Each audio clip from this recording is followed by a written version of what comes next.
here in our virtual space. We may not see your faces, but we can feel your eagerness to learn new things, which we believe that it is also your desire to translate what you will be learning here to our learners, by of course giving your time to attend this training. Welcome to the first online training conducted by the Human Resource Development Division, National Educators Academy of the Philippines, or the HRDD NAEP, the capacity building on the development and implementation of IDEA lesson exemplars.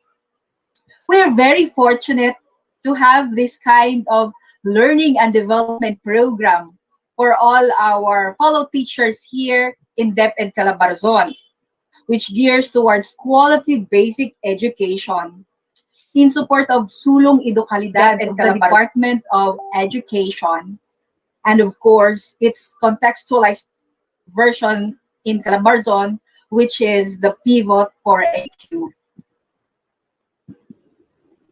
Wherever you are, we hope that you are comfortable so that you can focus on this 4-hour training today. To start with, let us honor our flag and our country as we together stand straight and sing our Lupang Hinirang and pay homage to God as we contemplate our ecumenical prayer, followed by Calabarzon March. Thank you.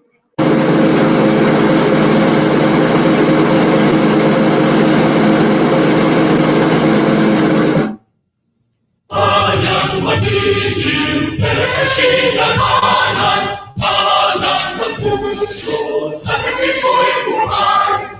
Lupang hinirang, bulan ka ng magiging, sa manlulupin, di mo masisiyo. Sa nagkakatulo, sa sinubuyan, sa namin ang bagang, ang nagkakatula at awit sa pagkain pinamahal. Ang isla ng matawang buwan ay nanalig.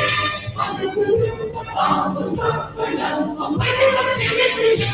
Lumanang araw ay pasikat ay natin sa ito. Ang ligaya lang ay makakatid sa magay ng nais sa ito.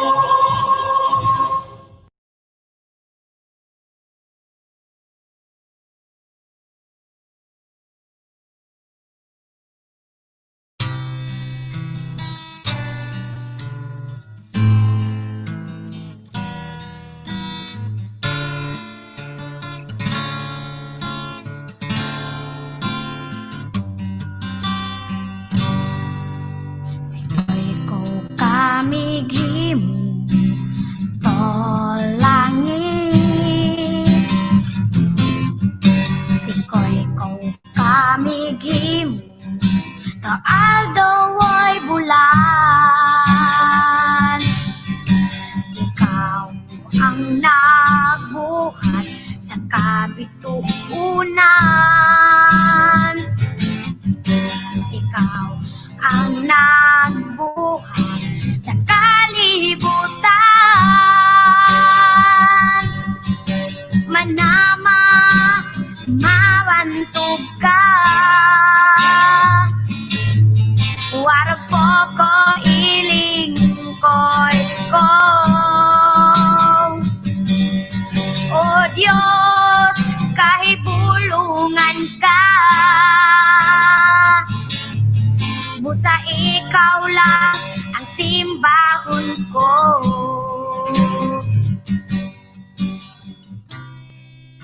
أعوذ بالله من الشيطان الرجيم بسم الله الرحمن الرحيم فقال ربكم ادعوني أستجب لكم آمين يا رب العالمين الحمد لله رب العالمين الرحمن الرحيم مالك يوم الدين إياك نعبد وإياك نستعين اهدنا الصراط المستقيم صراط الذين أنعمت عليهم غير المغضوب عليهم ولا الضالين آمين اللهم اجمع شمل المسلمين والكريستيان والأمة في مدينة دباو وسلم دائما مجتمعنا هذا بالسلم والأمن والتقدم في بلدنا هذا. آمين يا رب العالمين.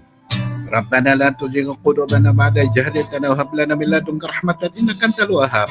ربنا إنك أنت الوهاب. ربنا آتنا في الدنيا حسنة وفي الآخرة حسنة وقنا عذاب النار. وصلى الله على خير خلقه سيدنا محمد وعلى آله وصحبه وسلم. سبحان ربك رب العزة عما يصفون وسلام على المرسلين والحمد لله رب العالمين. آمين يا رب العالمين.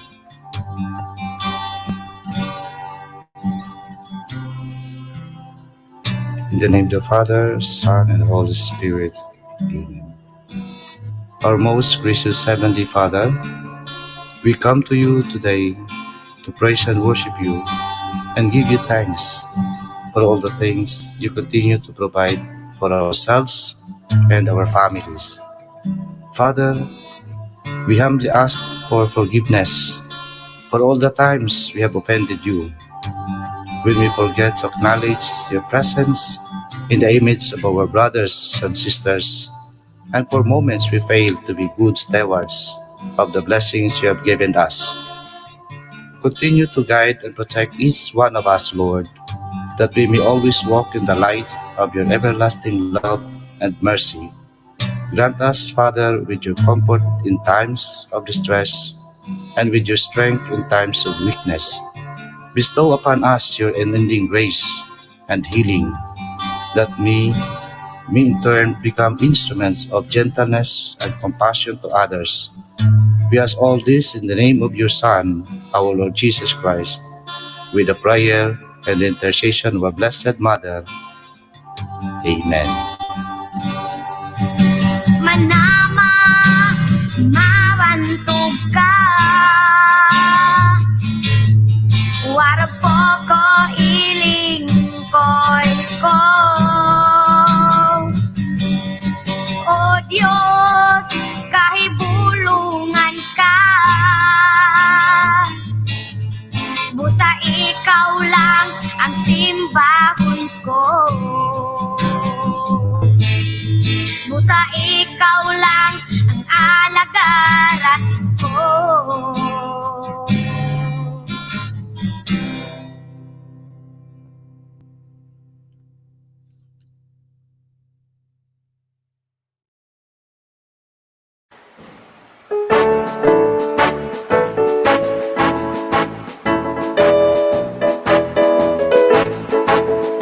Dito sa Timog Tagalugan, sabihin mo lang bagong pangalan.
give us the opening remarks is the able HRDD Chief of DepEd Calabarzon, who is also designated to take charge of NAYAP in the region. Friends, Dr. Luz E. Osmeña.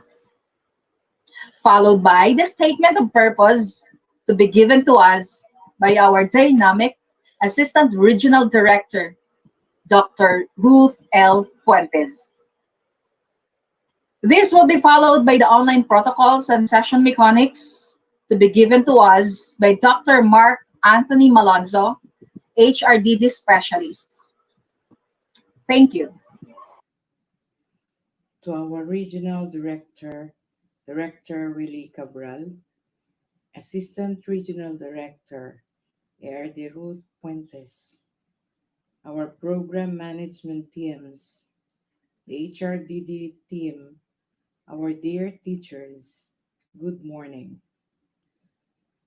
Welcome to this 3-day online capability building program for teachers and school leaders to be conducted by clusters. This training program that we're having today is conceptualized in collaboration with the Curriculum and Learning Management Division and Field Technical Assistance of the region and the Human Resource Development Division, NAYAP, in the region. This is a recognized program by NAYAP Central. I'd like to thank in advance our accredited learning facilitators and program developers. Thank you for working with us amidst many work in our offices. The new normal situation poses a great challenge to all of our teachers and school leaders today. One of the challenges facing all the teachers and school leaders is the learning delivery modalities. The school leaders should address the learning needs of our learners based on their most preferred learning modalities. The change in teaching and learning delivery modalities poses a big challenge to all of you, our dear teachers, thus need to find creative ways in order to cope and embrace the change. Learning should never stop, as stated by our Secretary of Education, Secretary Leonor Magtoles Briones. Quality of the delivery of basic education services should not be taken for granted. Thus, synergy in our levels of governance is very important to ensure learning continuity, and Calabarzon strongly support the Sulong Educalidad in addressing the challenge of quality in basic education. Thus, teachers and school leaders should work together and support one another in order to carry out successfully the new trends brought about by the new normal that we are facing today. One of the crucial tasks of the teachers is the preparation of the ideal lesson exemplar anchored on Milk Pivot for a Bow, which is the focus of this training that we will be conducting today and the next days to come. This capability building program for teachers and school leaders is a 3-module program designed to enhance you, our dear teachers, in developing and utilizing developmentally sequenced teaching and learning process for varied learning needs and contexts in facing the new normal, focus on the development and utilization of idea lesson exemplars. Module 2 is designed to enhance the capabilities of the school heads in providing technical assistance to teachers, and Module 3 is designed for supervisors to enhance their capabilities in implementing appropriate technical assistance using different learning modalities to schools and learning centers based on monitoring and evaluation results. To this end, let me conclude by the saying by Lori Malazuge that our task as teachers is to help children climb their own mountains as high as possible, and no one can do more. I wish you all fruitful online discussions and enjoy this online training ahead. Thank you and God bless you all. With the new normal comes bigger responsibility and bigger challenges for us educators. You have heard the pronouncement of our secretary that August 24, classes will open virtually in the whole areas of the country. Well, I think this is based on the old Tagalog or Filipino adage wherein it stated that kung gusto, maraming paraan. Kung ayaw, maraming dahilan. This brings forth the birth of the Learning Continuity Plan. This is actually a complete package, or this is a significant document which contains all the processes and strategies which adopt to the new normal. This is based on or anchored on Sulong Educalidad. We are lucky here or blessed here in Calabarzon because even before the pandemic began, we have actually started the review and streamlining of the curriculum through our Pivot Cube program, a flagship program of the region, wherein the skills and competencies of the K-12 are reviewed and streamlined. And we have already, it contains the budget of work, which is actually not just for a quarter, but this document contains the whole package, the complete cycle from acquisition to reflection. This also contains quarter one to quarter four of all learning areas. So this budget of work is no longer new to us. This is actually, we have started it long ago, and we are now on the process of finishing the work of coming up with the complete modules, which will adjust or based on the result of the survey which we have conducted. And we have found out that most preference given by the parents, teachers, and the learners would be modular learning or the modular distance learning. But this is also the time wherein we solicit the help or encourage the help of our teachers and school heads because the region will be conducting series of lectures and trainings for the development and for the utilization of idea um, process. This is an instructional process, which is a bridge to DepEd Ed 42, which contains the policies and guidelines on the lesson exemplars based on the K-12 curriculum. So be part of the training, be part of whatever activities we will be implementing in the coming days. With more than 2 million learners across the region, there's a bigger challenge for all of us. This is the time that the Bayanihan concept will have to be taken seriously because let's not be overwhelmed by the number of learners we are catering. But between now and August 24, time is of the essence. Let's do our share individually on what we can contribute to best serve the learners and to give the best education they deserve amidst the pandemic we are facing now. Maging bahagi po tayo ng solusyon, maging bahagi tayo ng lahat ng kaganapan na ipapalabas ng ating rehiyon. Sumama tayo sa mga paghahanda, mga pagsulat, mga workshop, mga trainings na we don't necessarily have to leave the house, just make ourselves accessible, make ourselves available. Mga kaguruan, sumali tayo dito sa mga kaganapan na ito at maging bahagi tayo ng pagpapaunlad ng kurikulum. Maraming salamat at mabuhay tayo. Hello class, welcome to course 1 of Professional Development course for teachers, school heads, and supervisors. This is a course recognized by the National Educators Academy of the Philippines with certain professional development credit units to be reflected on your certificates. In attending a Google Classroom, we have to observe rules and regulations. First, always check on your registered emails for instructions. Negligence on your part is inexcusable. Second, be on time. Joining the class late is strictly discouraged. Third, always check on your classroom or classwork in the Google Classroom for all the course requirements and outputs. It is your responsibility to accomplish the course requirements and outputs. Fourth, accomplish your assignments and all assessments with diligence. Submit them in your Google Classroom.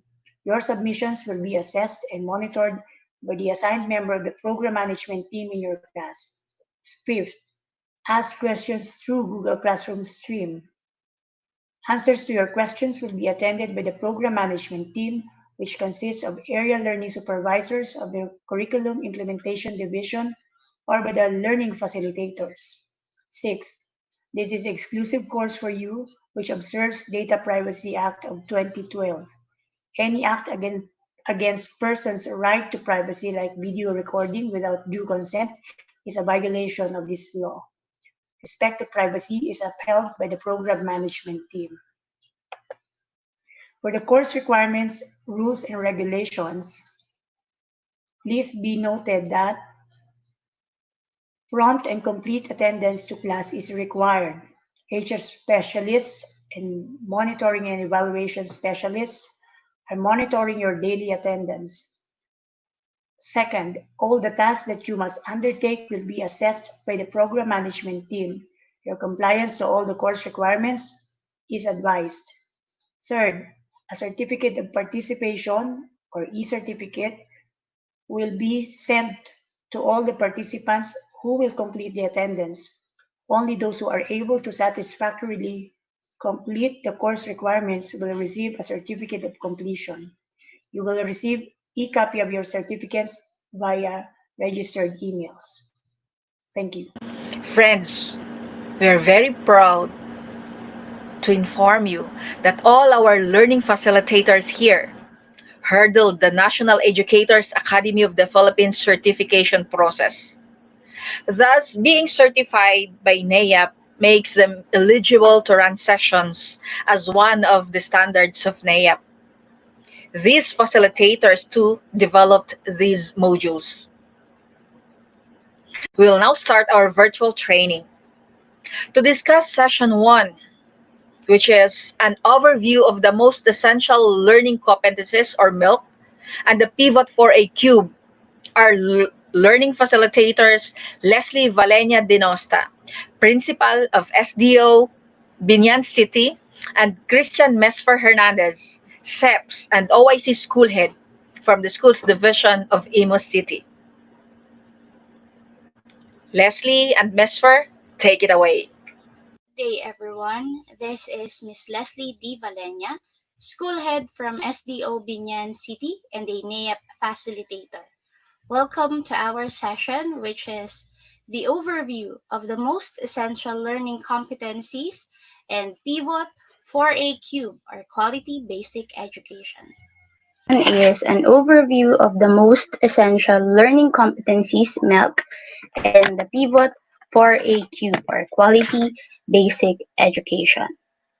So probably you have heard about the most essential learning competencies and learned about them through the discussion of our Undersecretary for Curriculum, Dr. Diosdado San Antonio.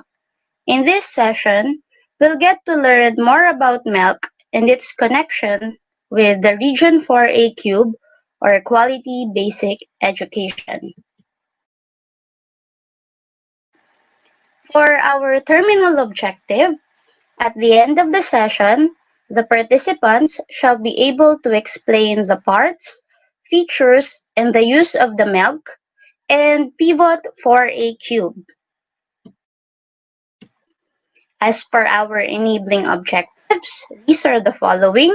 First, discuss the salient parts, features, and use of the MELC, bridge the connection of the MELC and pivot for a cube, and be familiar with the competencies under each specific subject area. Now let us have an activity. I would request everyone to please get a pen and a paper and answer these questions. So this is a true or false activity. You will just tell whether the statement is true or false. Ready? Let us begin. First one. Most essential learning competencies shall be used by both public and private schools for school year 2020 to 2021. True or false?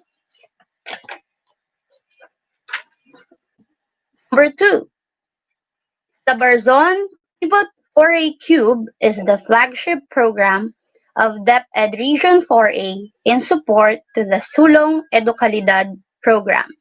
True or false? Number three, MELCs intend to assist schools in navigating the limited number of school days. True or false? Number four, essential learning competencies were defined as what the students need. True or false? Number five, determining the most essential learning competencies, excellence was considered as the primary determining factor. Is it true or false? Number six, the Barzon Pivot for a Cube is a significant shift of focus on improving the quality of basic education in Region 4A. True or false?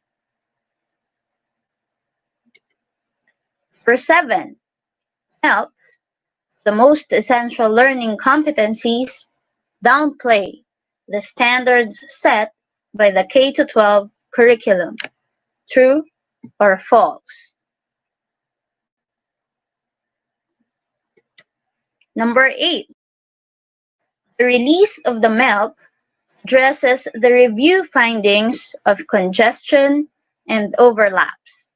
True or false? Number nine, there are 5,689 most essential learning competencies. And last, number 10, about 50% of the competencies were not included in the most essential learning competencies. True or false? After answering the questions, let us put on our thinking caps and think about the following. How sure are you of your answers? What can you say about the statements? And what do the statements reveal about the future direction of DepEd? We'll get to know more about this as we proceed with our discussion. As the COVID-19 pandemic continues to impact various government and economies around the world, even schools are not spared from its crippling effects.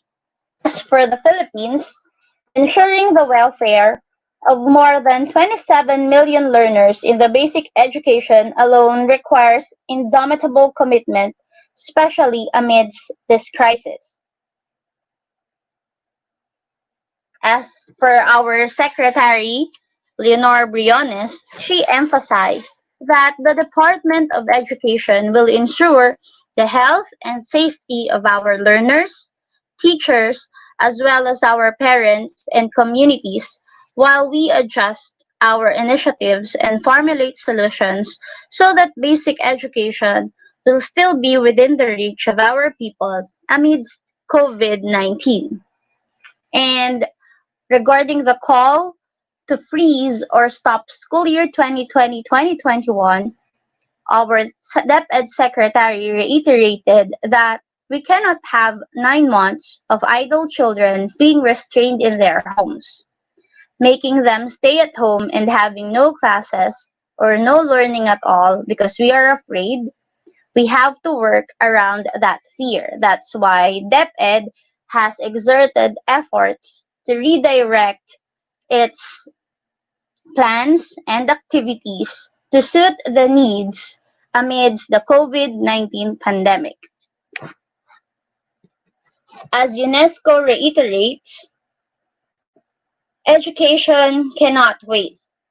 If learning stops, we will lose our human capital.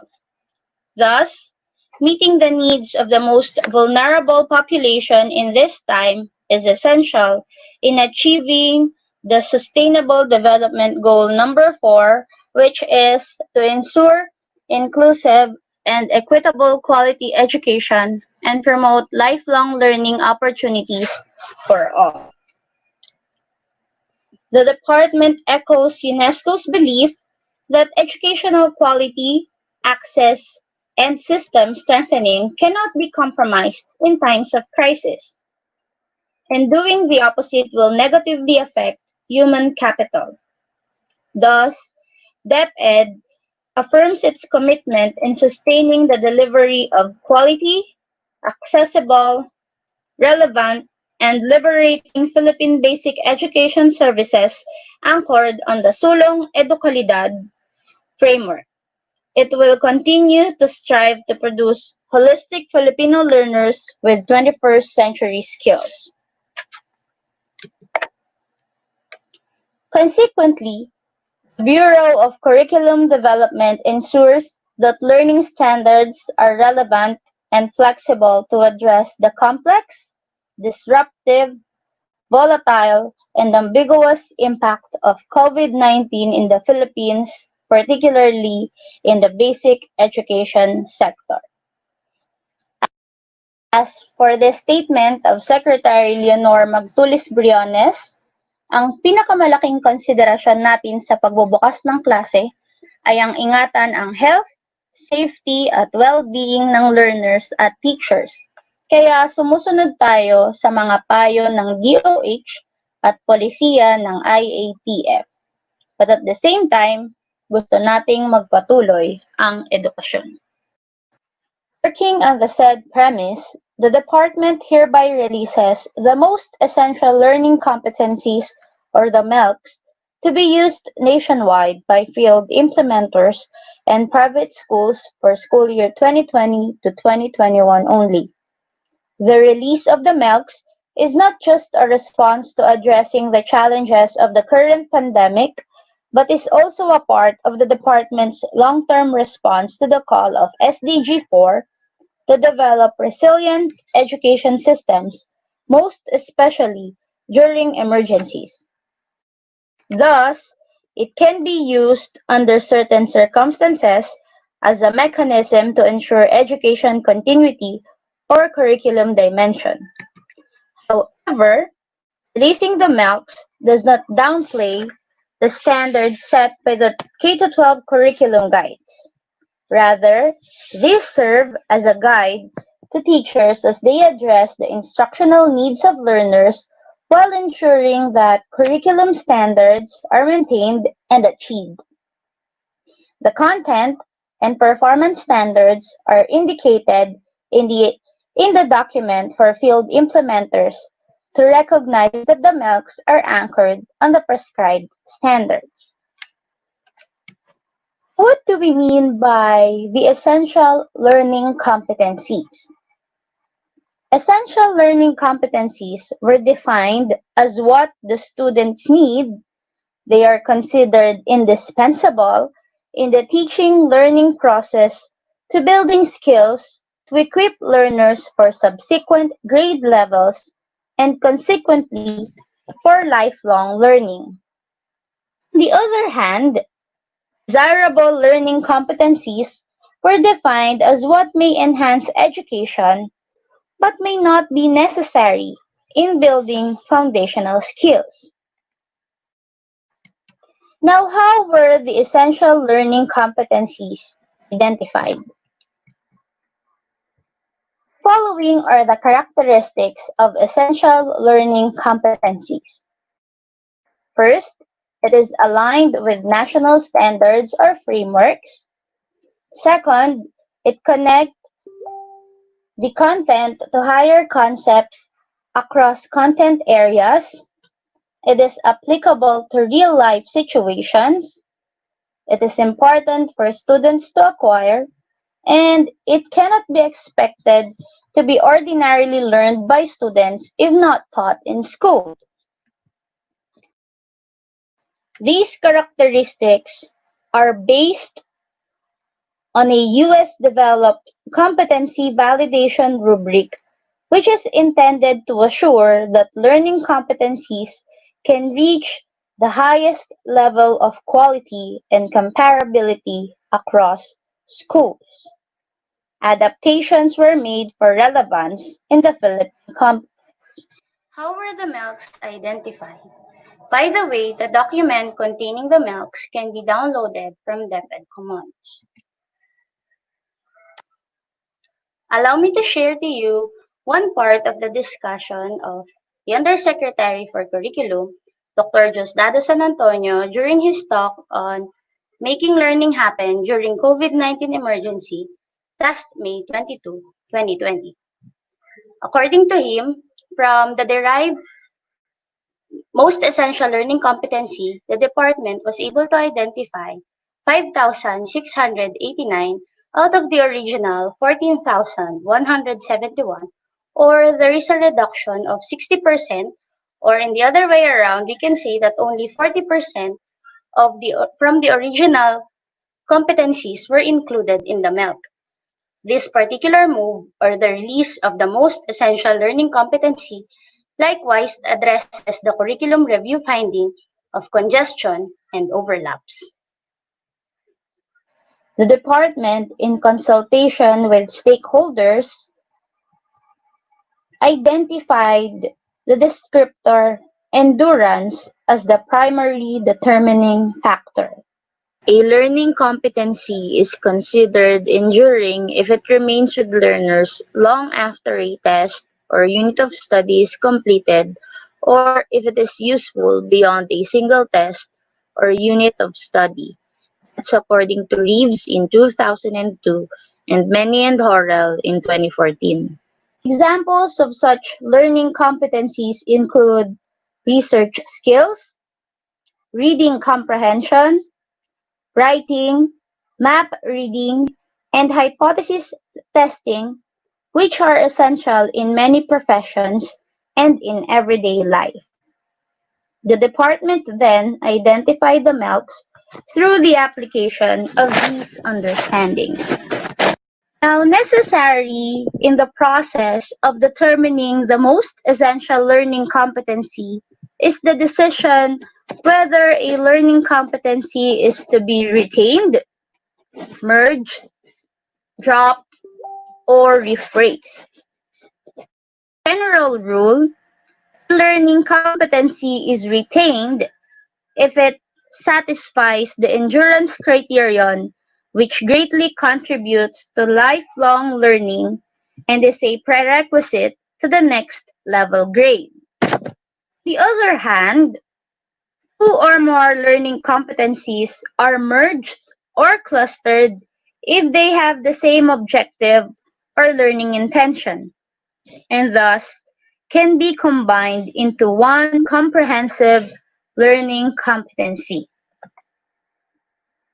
In addition, a significant number of learning competencies is removed or dropped due to several reasons, or the following reasons, which include the following: too specific, and the articulation is similar to that of a learning objective.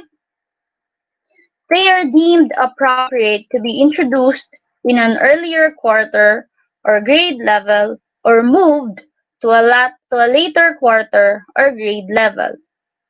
They are recurring. They are subsumed in another learning competency. Allow me to show you an example of how the most essential learning competency were derived. This is an example of most essential learning competency for kindergarten, quarter 1, week 1.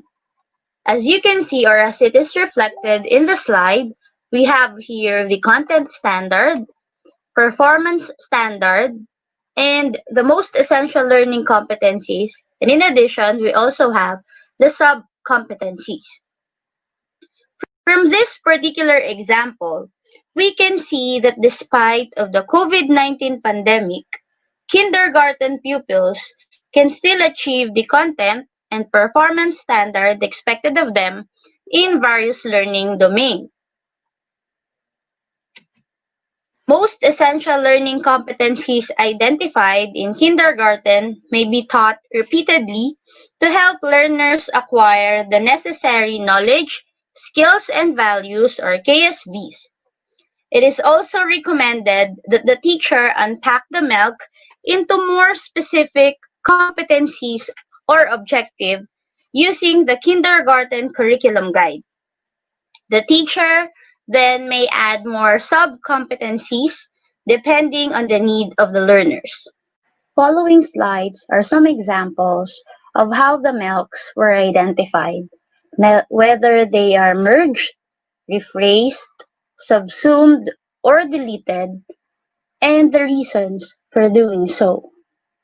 The whole document containing the most essential learning competencies can be accessed and downloaded at DepEd Commons. After having an overview of the most essential learning competencies or MELCs, let us now try to learn how our region, DepEd 4A Calabarzon, adapts to the present situation through Pivot 4AQ, the region's flagship program in support of the department's Sulong Educalidad. I am Mr. Christian Mesper A. Hernandez, an education program specialist and OIC school head from the Schools Division of Imo City, and I will be your learning facilitator for the second half of this session. Let us watch this video.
True to its mantra, excellence is a culture and quality is a commitment, the Department of Education Region 4A Calabarzon has launched Calabarzon Pivot 4A Cube, its flagship program in support to the Sulong Educalidad program of the Department of Education.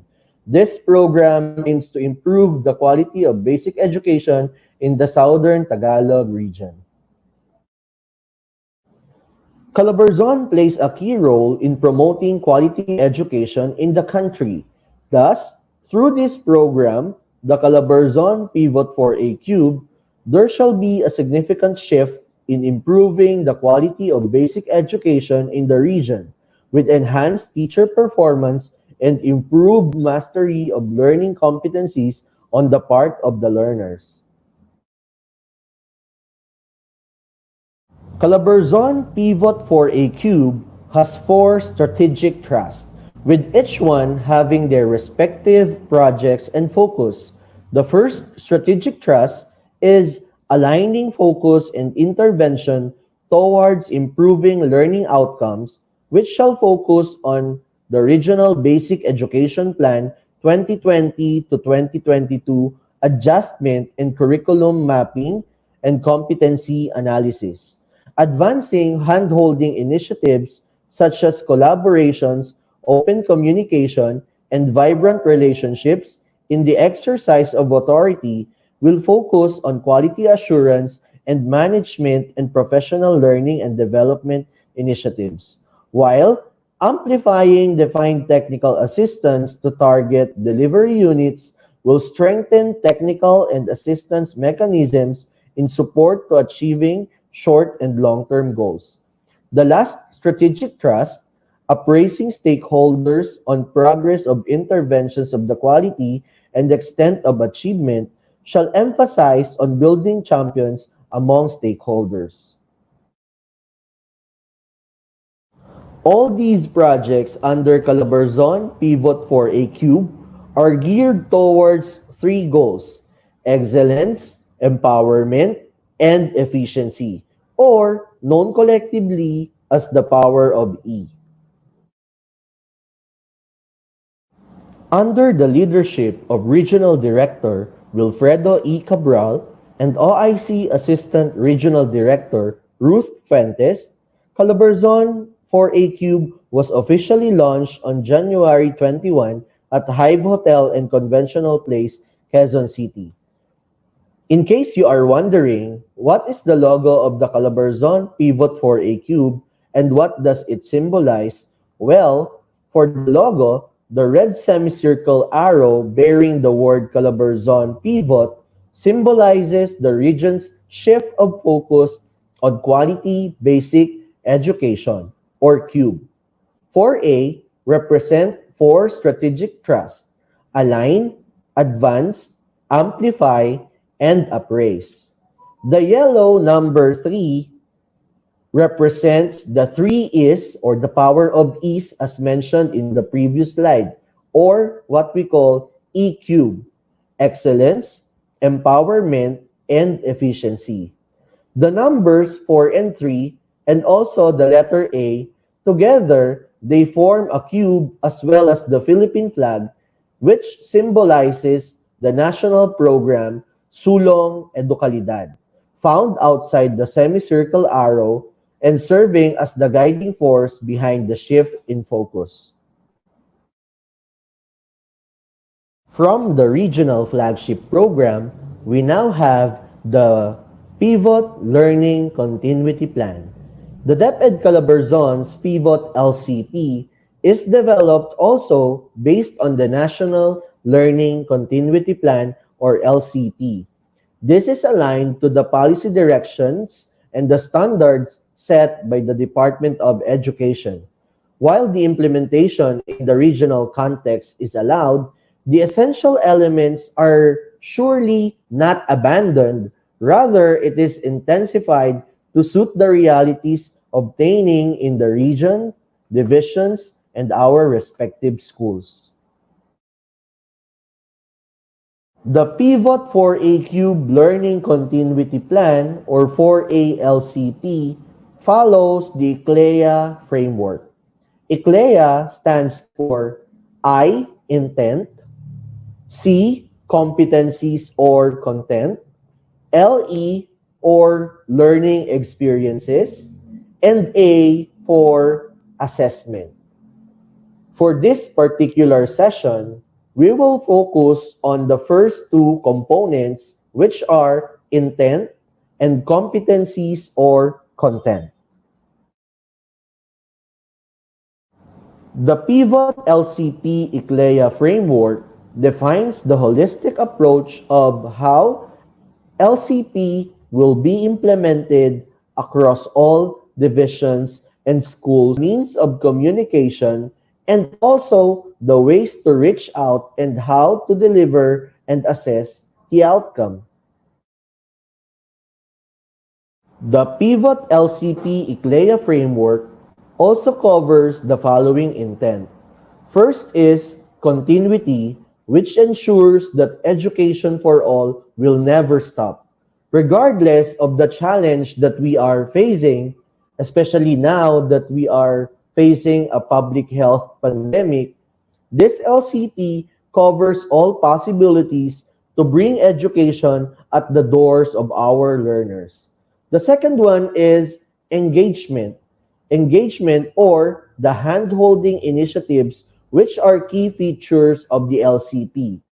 To let stakeholders composed of teachers, learners, and their parents to fully understand the situation and why it has to be this way, to make them feel being part of this endeavor and realize that yes, they have expectations, but also they have roles and responsibilities to play.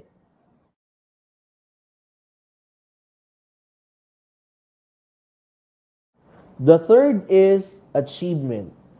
In achievement, the attainment desired learning outcomes in key stages remains the goal defined in the Learning Continuity Plan.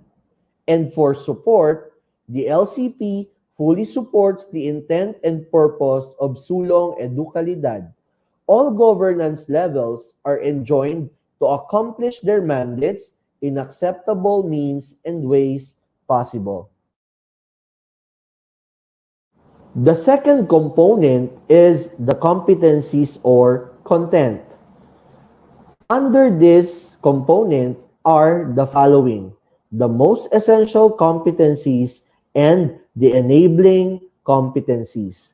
For the most essential competencies, the identified essential competencies in all learning areas was released by the Office of the Undersecretary for Curriculum and Instruction, Dr. Diosdado M. San Antonio, and this shall serve as the intended curriculum content in the implementation of the LCP. For the enabling competencies, while MELC is readily available, the region has also identified LCs that are prerequisites in the proficient demonstration of the MELC. Hence, the pivot BOW or budget of work shall serve as reference in the development of this learning plan. The Central Office, through the Bureau of Curriculum Development or BCD, has identified the most essential learning competencies or MELCs in each learning area except for the mother tongue-based multilingual education or MTB-MLE. These MELCs are the standard LCs in each learning area and grade level needed by each learner to learn, understand, use, and apply in an environment or situation of varying context. These are also the standard LCs that teachers must focus on in terms of delivery and assessment. MELCs, or the most essential learning competencies, are the knowledge, skills, and values or attitudes that must be mastered by each learner to achieve the set content and performance standards in each quarter or grade level.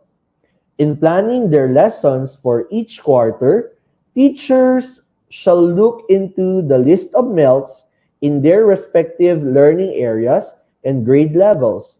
MELCs are those LCs or learning competencies which are highlighted in the R4A cube BAU or the budget of work, which will be thoroughly discussed in the succeeding sessions. All LCs in the R4A cube BAU shall be taught with great emphasis on the context of MELCs. As such, more activities and assessment procedures shall be given in dealing with MELCs. In this slide, you can see a sample competency mapping under the budget of work or BAU, of which highlighted are the most essential learning competencies or MELCs in mathematics grade 10. For the first quarter, which is all about patterns and algebra, out of the 18 learning competencies, only 13 are found to be most essential. Now that we are done with our discussion, let us go back to my partner, Ma'am Leslie Valena's first activity. Once again, you will just tell whether the statement is true or false. Ready? Number 1. Most essential learning competencies or MELCs shall be used by both public and private schools for school year 2020 to 2021. Is it true or false? Let us check the answer, and the answer is true. Next, number 2. Calabarzon Pivot 4A Cube is the flagship program of DepEd Region 4A in support to the department's Sulong Edukalidad. Is it true or false? Let us check the answer, and the answer is true. Number 3. MELCs intend to assist the schools in navigating the limited number of school days. Is it true or false? And the answer is true. Number 4. Essential learning competencies were defined as what the students need to learn. Is it true or false? Still, the answer is true. Number 5. In determining the most essential learning competencies, excellence was considered as the primary determining factor. Is it true or false? Let us check the answer, and the answer is false. In determining the most essential learning competencies, endurance and not excellence was considered as the primary determining factor. Number 6. Calabarzon Pivot 4A Cube is a significant shift of focus on improving the quality of basic education in Region 4A or the Southern Tagalog region.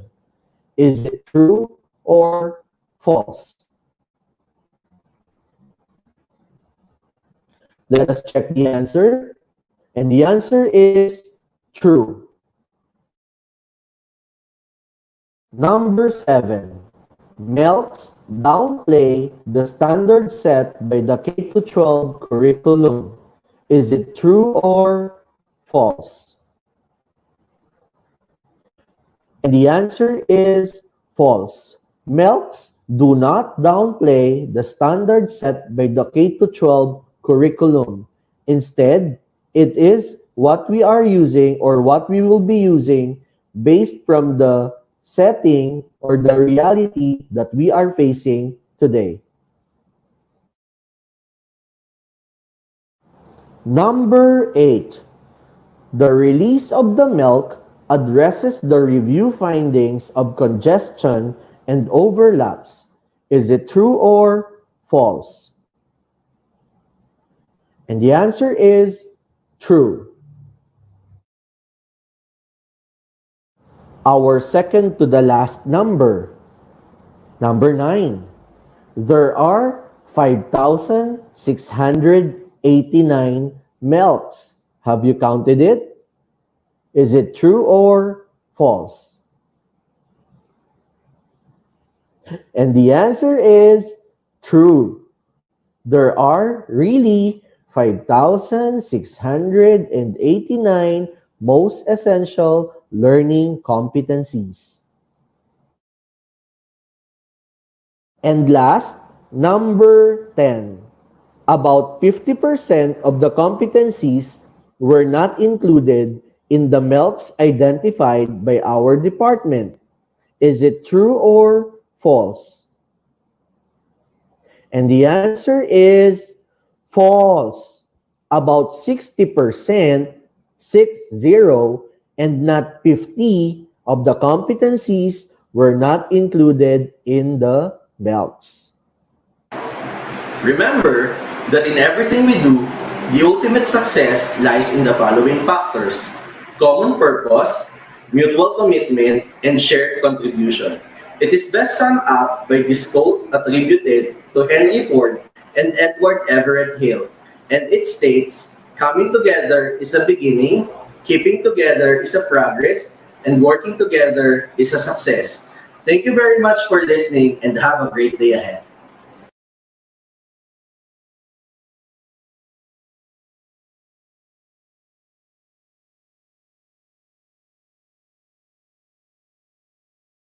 And to discuss session 2, which is Pivot for a BAU curriculum design, are our learning facilitators Gail Malibiran and Mervin Tortosa, both principals of SDO Antipolo City.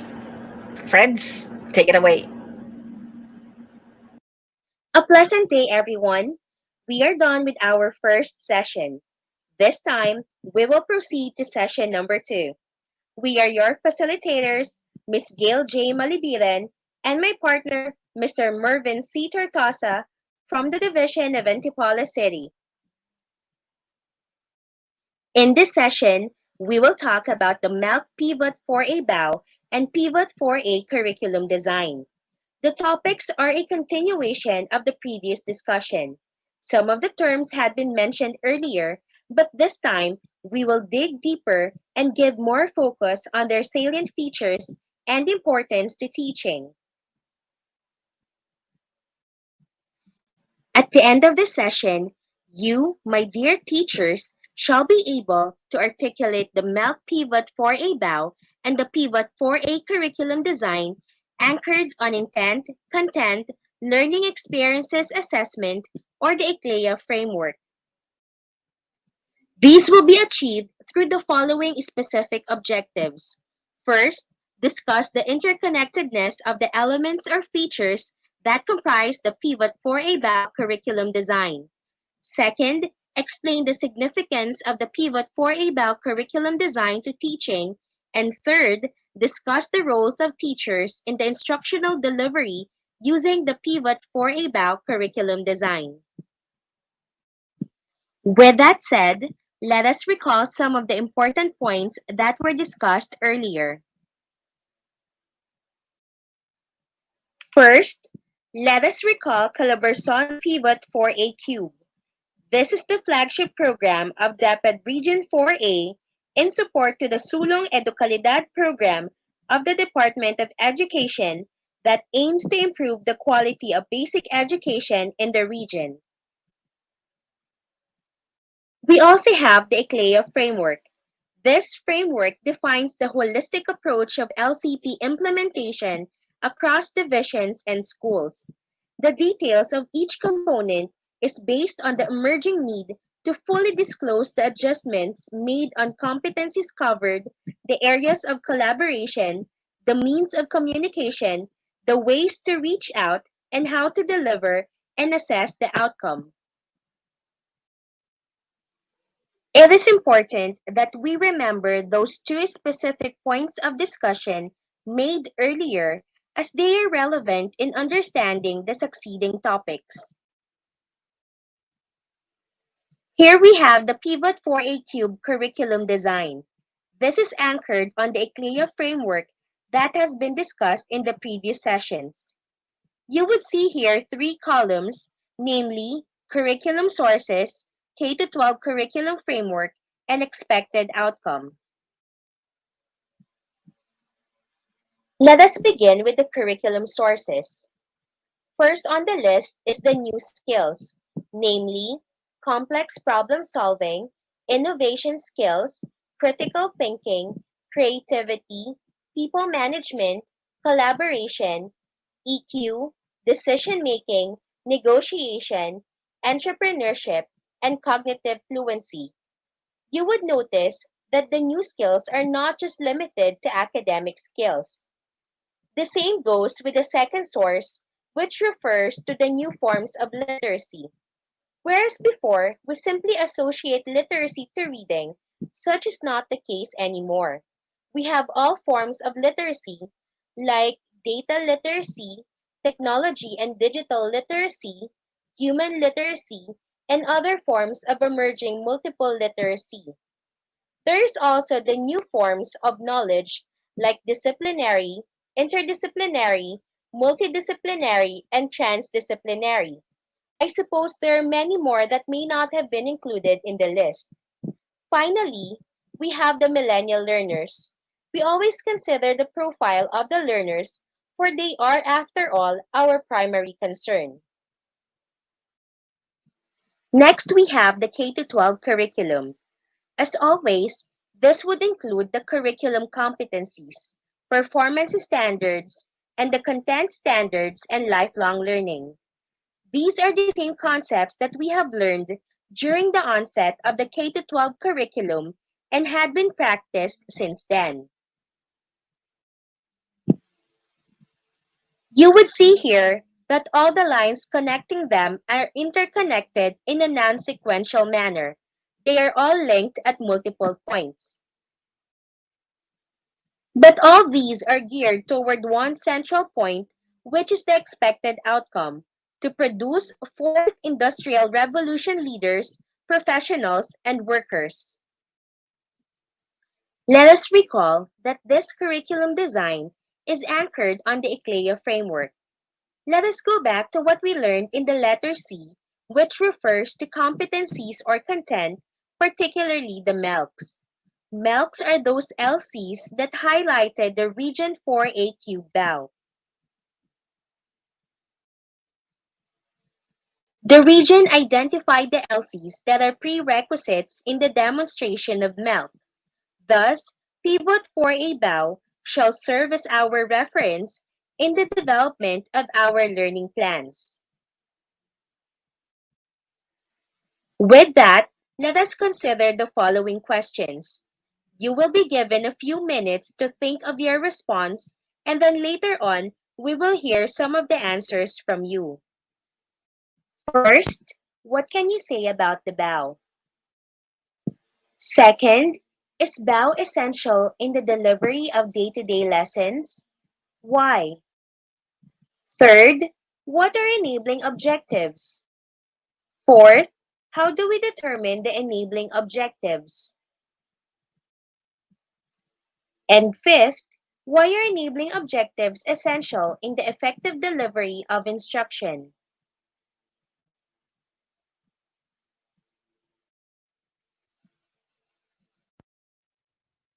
Magandang araw po sa lahat ng mga kasamahang guro sa Region 4A Calabarzon. Kumusta po tayong lahat? To continue with our discussion on the Pivot 4A BAU, let us reflect on the questions posted by Ma'am Gail a while ago. We will be discussing some points that hopefully will shed more lights to all of us. Let us set the stage before embarking on a bigger task. We have to remember or look back and understand what the previous session had told us about the milk. Also, we need to set the stage for the succeeding session. This part serves as the link from the first session to the next session. Pag-usapan po natin at pagkwentuhan kung paano nagkaroon ng Milk Pivot 4A BAW. Starting sa ating pong K-12. Are you ready? Simulan na po natin. Atin pong tingnan ang kwentong BAW. Pag-usapan po natin ang kwento sa likod ng Pivot 4A BAW. Una po sa lahat is that we have to be reminded na hindi naman po nabago ang ating pong curriculum na ginagamit. We are still using the K-12 curriculum. However, continuous po ang ginagawa ng DepEd sa pag-review ng ating pong K-12 curriculum. The Department of Education, through the Bureau of Curriculum Development, started working on the identification of essential learning competencies in the middle of 2019 as part of its initiative in reviewing the intended curriculum. Bureau specialists, academics experts, and field implementers worked to reach the consensus regarding the criteria to be used and mechanism to adapt in determining these competencies. This is initiated by our Secretary, Leonor Magdolis Briones, to ensure quality, relevant, and liberating education. After the 4 phases of curriculum review are completed, the Secretary convened the Curriculum Consultative Committee and presented the findings as provided in the Republic Act. And based from the review, ito na nga po, lumabas na po yung ating tinatawag na essential learning competencies of the curriculum. Ano ba yung mga nakasama dito sa review na sinasabi po natin? So, part po na yan is the identification of prerequisite knowledge and skills needed to prepare students for essential learning competencies, and analysis of the interconnectedness of prerequisite knowledge and skills among the learning competencies for each subject area.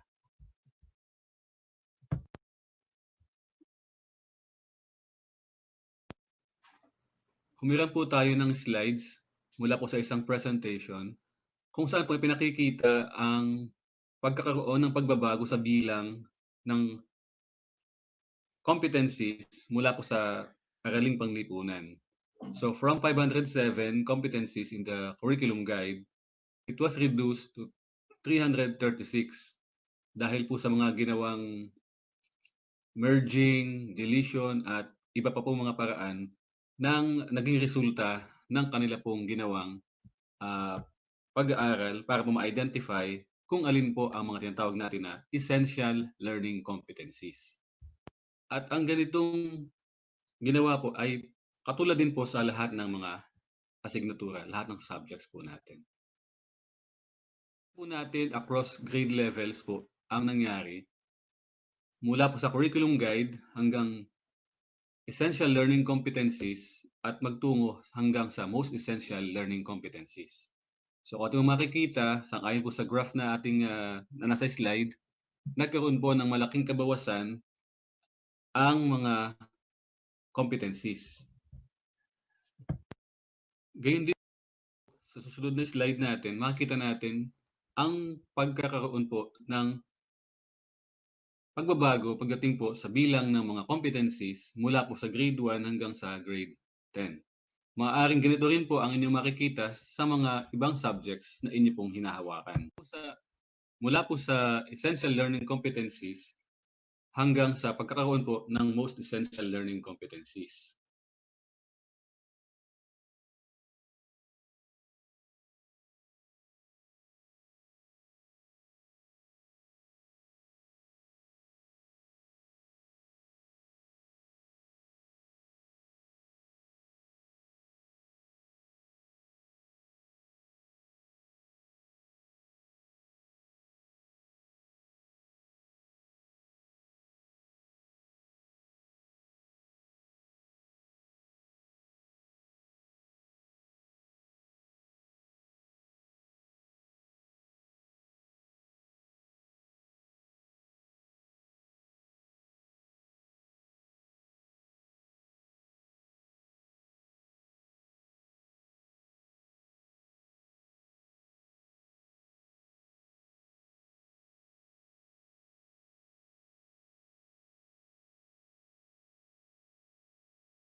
what's in the Pivot 4A budget of work? But before we discuss that, let us know first, ano ba ang MELC Pivot 4A budget of work?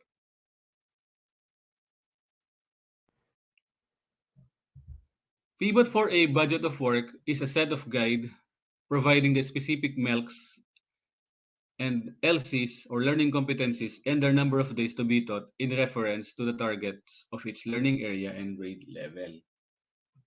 Basically, Pivot 4A budget of work is a teaching resource material and reference that contains LCs or learning competencies and MELCs and time allotment arranged into columns for easy reference and notation.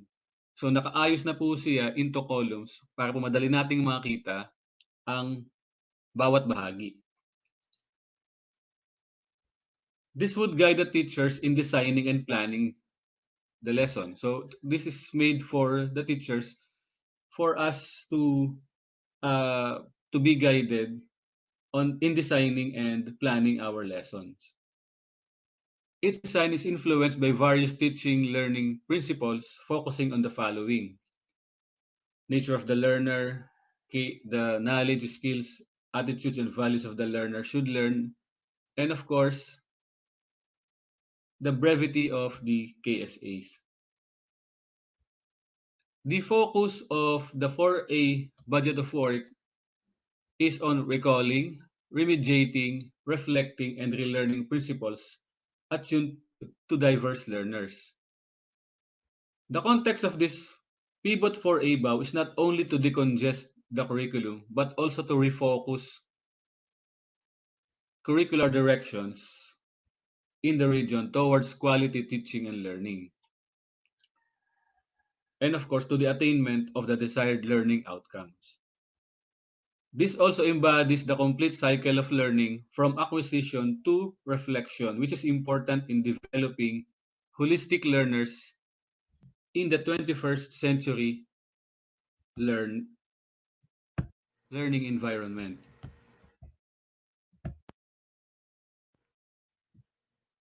In understanding the context of Pivot 4A BAU, identifying the enabling competencies is necessary. Enabling competencies are important to bridge and guide teachers and learners in the process of understanding complex learning competencies. Here, we see enabling competencies and enrichment competencies. So enabling competencies are prerequisite skills, knowledge, attitudes, and values needed by learners in learning, understanding the target learning competencies. Also, enrichment competencies are additional skills, knowledge, and values that could enrich the learner's understanding. And ngayon, ano po yung gamit ng enabling and enrichment activities? So enabling and enrichment competencies shall be used by teachers as their guide in writing their lesson exemplars. Enabling competencies shall be used as a springboard to meet the expectations of the MELC.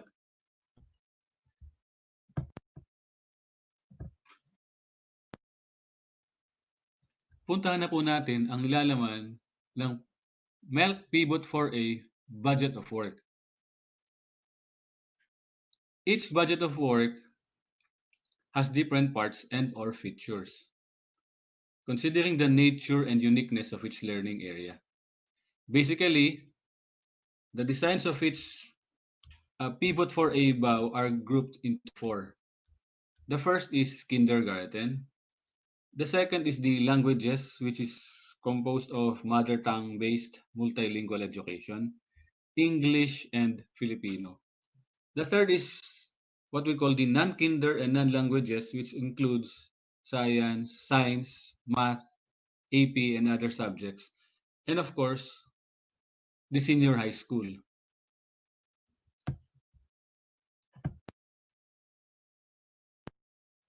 Atin pong simulan ang pagtalakay sa Pivot 4A budget of work para sa kindergarten.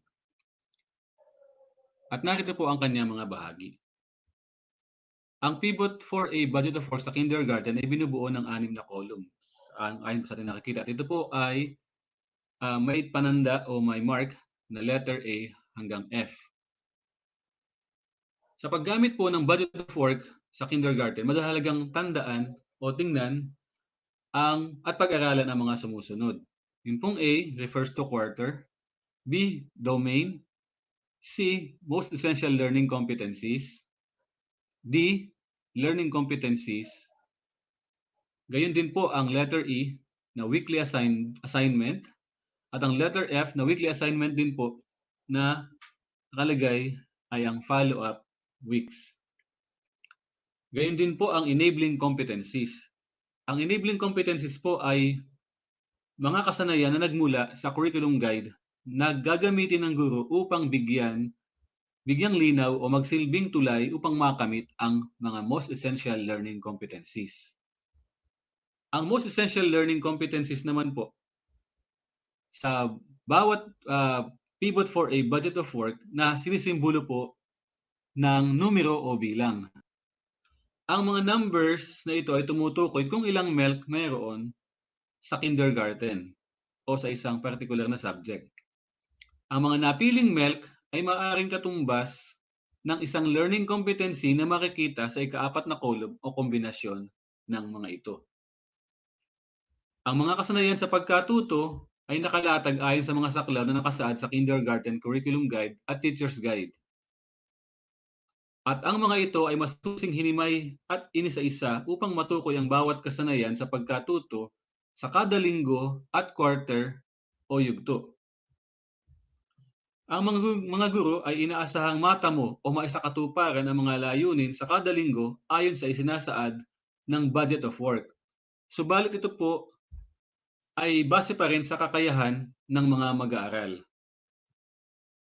Moving on, let us now discuss the MELC pivot for a budget of work in mother tongue-based multilingual education, English and Filipino, that contains the following parts: quarter, most essential learning competencies, domains, learning competencies, and number of days taught. The unique features of this budget of works as compared to other learning areas are the language domains, which reflect the different learning targets and or macro skills. The domains vary from one grade level to another. The number of days taught refer to the target number of sessions learning competencies have to be taught.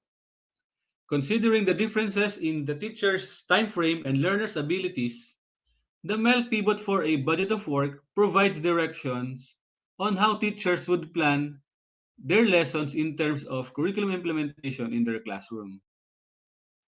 In most cases, one learning competency or MELC shall be taught for one meeting session. For learning areas with a bunch of learning competencies or MELCs, they have been clustered and grouped, and number of days or meeting sessions are assigned based on their relationship and relevance.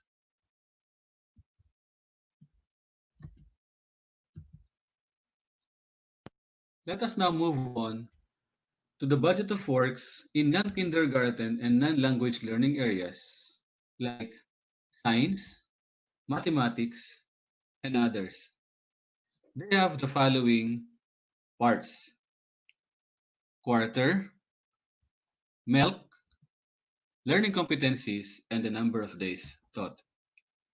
Meanwhile, for pivot for a budget of work in MAPE, it is divided into 4 components: music, arts, physical education, and health.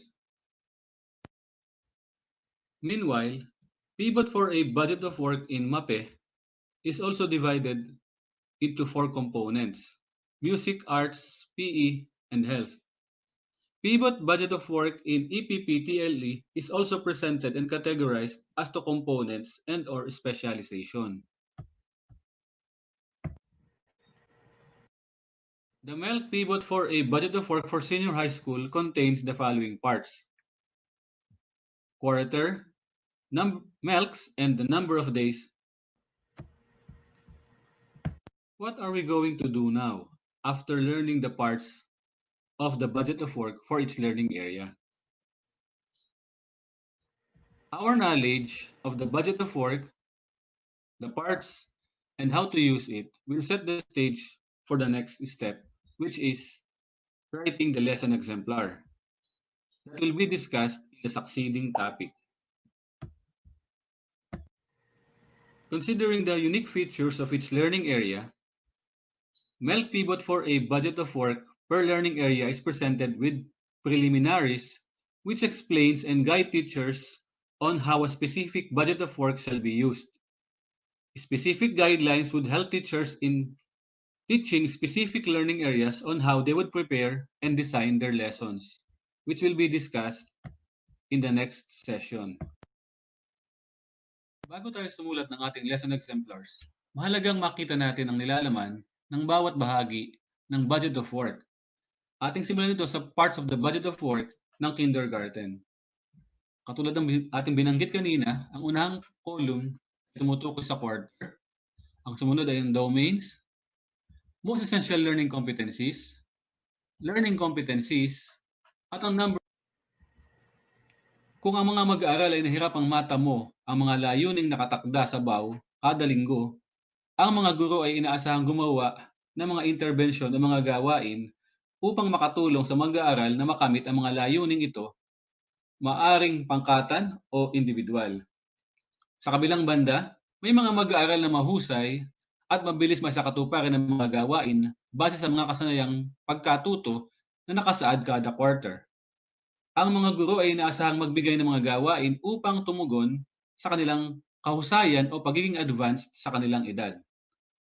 Ang mga guro ay inaasahan din na makipag-ugnayan sa mga magulang o guardian sa mga pagkakataong kailangan ng bata ng gabay sa bahay upang maisagawa ang mga intervention o gawain para sa mga mag-aaral.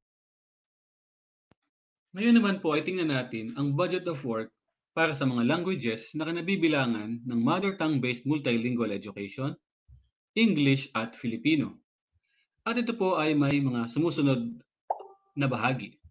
Una ay ang markahan o quarter, pangalawa ay ang domain, pangatlo ay ang most essential learning competencies, ang pang-apat ay ang kasanayang pampagkatuto o learning competencies, at ang panghuli ay ang bilang ng araw o number of days na kailangang ituro ang isang learning competency. Ang mga kasanayan sa pagkatuto ay nakalatag ayon sa mga saklaw na nakasaad sa curriculum guide at teacher's guide.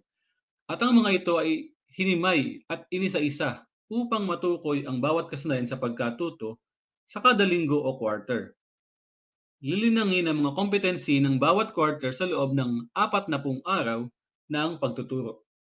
Pinagsama ang mga enabling at enrichment competency na magiging madali na sa mga guro ang makapagturo sang-ayon sa hinihingi ng panahon. Magiging madali para sa mga guro ang pagtuturo dahil sa pagtalaytay ng mga higit na kailangang kasanayan na dapat maituro at matutunan ng mga mag-aaral. Let us take note that the first MELC or LCs in the budget of work becomes the first lesson to be taught in a quarter. Remember that the learning competency that appears before the MELC serves as the enabling competencies that has to be taught before the MELC to carefully establish learners' knowledge, skills, and attitudes and values based from the curricular demand. The teacher shall design their lessons using the MELC or clustered learning competencies and the identified enabling competencies using the IDEA instructional delivery process. The teacher shall also observe the appropriate domains where the MELCs or LCs are part of. Lessons in teaching such MELC or LCs should reflect the indicated domains. If the said MELCs or learning competencies falls under reading comprehension or RC, lessons should be prepared should reflect the context of reading comprehension. However, teachers may also add activities reflecting under domains of macro skills, but with central focus on the actual domains specified in the pivot for a budget of work. We are also asked to observe and consume the allotted number of days for a particular MELC or set of learning competencies. Ngayon po naman ay pag-usapan natin ang mga subjects na hindi kabilang sa mga languages. Kabilang na po rito ang science, aralin panlipunan, at mathematics. As we have said before, it is composed of several parts and columns. The first column represents the quarter in the grade level. The second column shows the continuous numbering of MELC per grade level per quarter. As we can see po rito, in science, in the first quarter, there are only 2 most essential learning competencies. The third column states that the learning competencies of the MELC with prerequisite skills placed before the terminal objectives of the numbered most essential learning competencies. These prerequisite skills are the enabling skills which are not numbered in column 2 that must be taught by the teacher and learned by all pupils or students prior to the achievement of terminal objectives of the MELC. So for this example,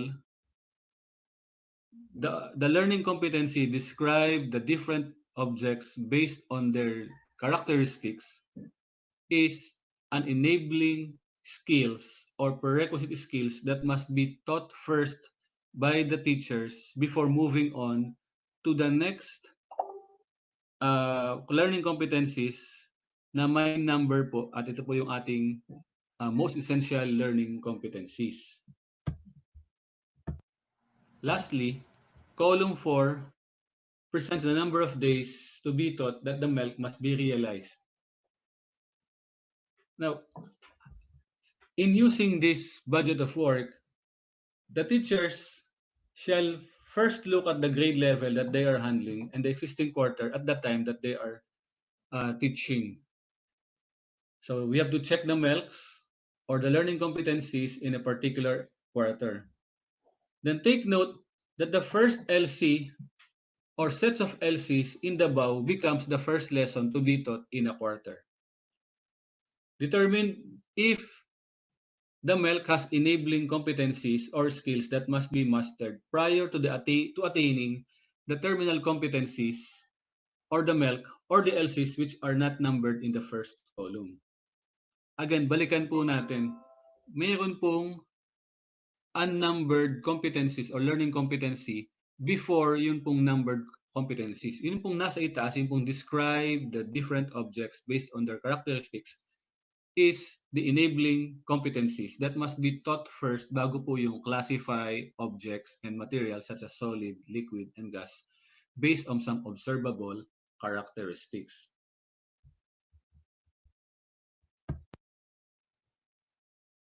Let us now move on to other subjects such as MAPE, Music, Arts, PE, and Health. In consideration that MAPE has 4 independent components from grades 1 to grade 10, each terminal competency presented on the curriculum guide have been reviewed, mapped, and clustered according to its similarity and relevance in nature. Most essential learning competencies in its component will provide explorative way of delivering ideas with full understanding about what MAPE is all about in general. Each grouped or clustered learning competency were given specific number of days to be taught. Let us move on also to the parts of the budget of work for MAPE. So again, the first column is the quarter. The second column is the most essential learning competency. The third is the learning competency, and from here we can see the number of days taught for each competency. Also, the components are also given. For this example, we have the music, the arts, and the PE. Ayan na po. The stage is set after we have discussed the parts of the budget of work and how to use each one of that. Ngayon po naman, we are going to have an activity para matulungan po tayo mag-decide kung ano ang unang ituturo natin base sa ating mga aralin o mga subject area. Magkakaroon po tayo ng simpleng gawain. Ito po ang halimbawa ng ating template na mamaya po ay ating gagawain. According to our template, ito po ay mayroong 4 na columns. Unang-una po yung learning area or quarter, the MELC number, the most essential learning competencies, and of course, yung pong enabling competencies. So katulad din po nung ating pong mga bahagi ng ating pong budget of work, ito rin po ay makatutulong sa atin upang makapag-decide tayo ano ba talaga ang ating unang ituturo. Sundin lang po natin ang sinabi kanina sa ating pong presentation. Yan. So, kokopyahin lang po natin ang learning area kung tayo po ay science, gaya po ng halimbawa. So, science po yung ating kinuha at kung ano po yung quarter na ating gagamitin. So, kung tayo po ay nasa first quarter ng science, so ating pong isusulat science quarter 1. Ang MELC din po at ang most essential learning competencies ay kukunin po natin gayon din po sa ating pong budget of work. So katulad po ng ating sinabi kanina, may mga MELC po tayo o may mga competencies po tayo na unnumbered o yung walang katapat na bilang. At sila po yung tumatayong learning competencies. At sinabi rin po kanina na yun po mga enabling competencies o prerequisite skills ang atin munang ituturo bago po ang most essential learning competencies. So halimbawa po niyan ay ang atin pong nasa screen.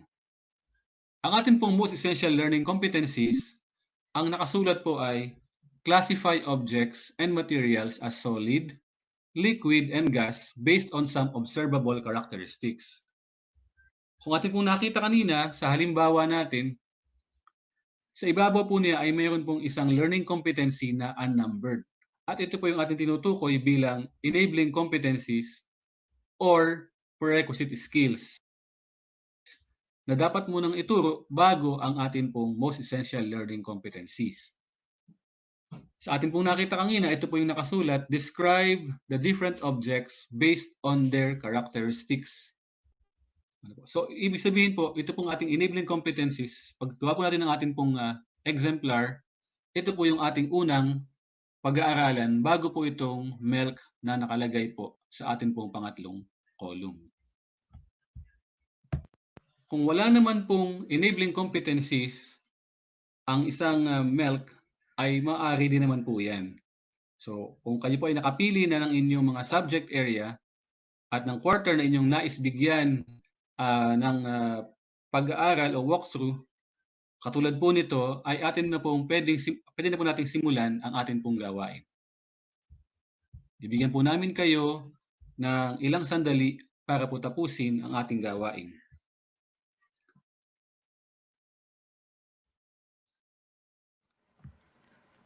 Muli po, let me leave you with this.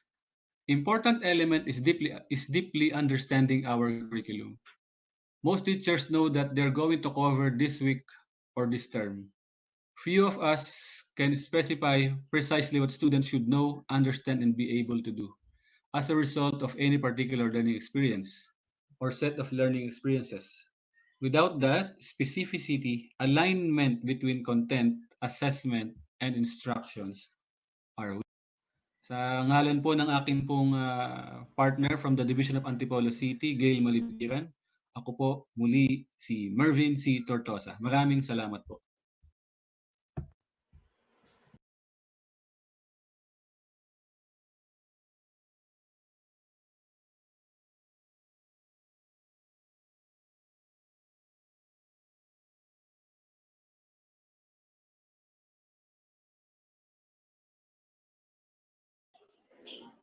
Hello, how are you? How was your online training sessions 1 and 2?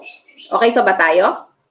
But of course, we would like to acknowledge our participants from Cluster 3 headed by the respective schools division superintendents. Okay? Welcome, and we acknowledge our participants from the schools division of Batangas Province headed by their schools division superintendent Myrtle Ivardome and ASDSS Nicolas Burgos and Nadine Cilindro, Batangas Province. Welcome. Next, we have our participants from Batangas City, headed by their schools division superintendent Felizardo Bolaños, and ASDS Jopi Falqueza. Batangas City, welcome. Next, our participants from the Schools Division of Lipa City, headed by their Schools Division Superintendent Homer Mendoza and Assistant Schools Division Superintendent Catherine Maranan. Lipa City participants, welcome. And of course, to complete Cluster 3 are our participants from the Schools Division of San Pablo City, headed by their Schools Division Superintendent Daisy Miranda and Assistant Schools Division Superintendent Buddy Chester Repia. San Pablo City participants, welcome. And of course, our learning facilitators today for sessions 1 and 2. Again, for session 1 facilitators that delivered an overview of the most essential learning competencies, MILC, and the Pivot 4A Cube. We have our certified NAIAP facilitators, Leslie Valenia Dinosta from SDO Binyan City, and Christian Mesper Hernandez from SDO City. Our session facilitators, welcome.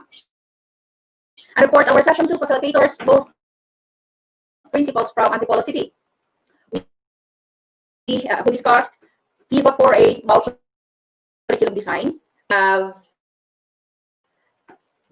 Facilitators Gail Malibiran and Torza. Okay, friends, our learners are ready to respond to your answers. Paki-type lang po dyan sa comment section natin inyong mga questions wherein you would like to be addressed by our LFs. And of course, we will be joined later on by our HRD chief, who is also in charge of NAIAP in the region, Dr. Luzus Menya, together with Ma'am. Okay, so talagang mga kapatid, it really cannot be avoided kapag nasa virtual space tayo na medyo paputol-putol.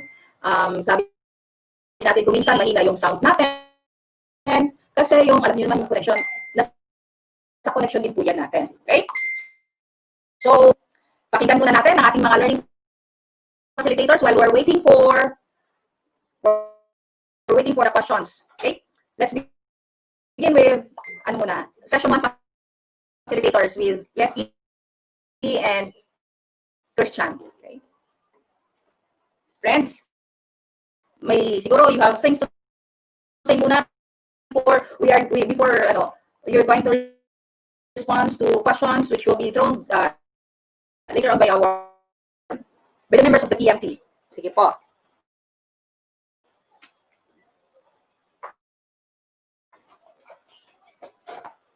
Hello? Walang audio. Unmute muna. Pa-unmute. Sir Christian, wala kayong audio. Pa-unmute muna. Okay, Les, would you like to say something while we are waiting for questions, rather? Good day, everyone. This is Ma'am Leslie Valenia, and please just type in your questions regarding our sessions, if there are any, so that we could clarify some of the issues or questions that you have in mind.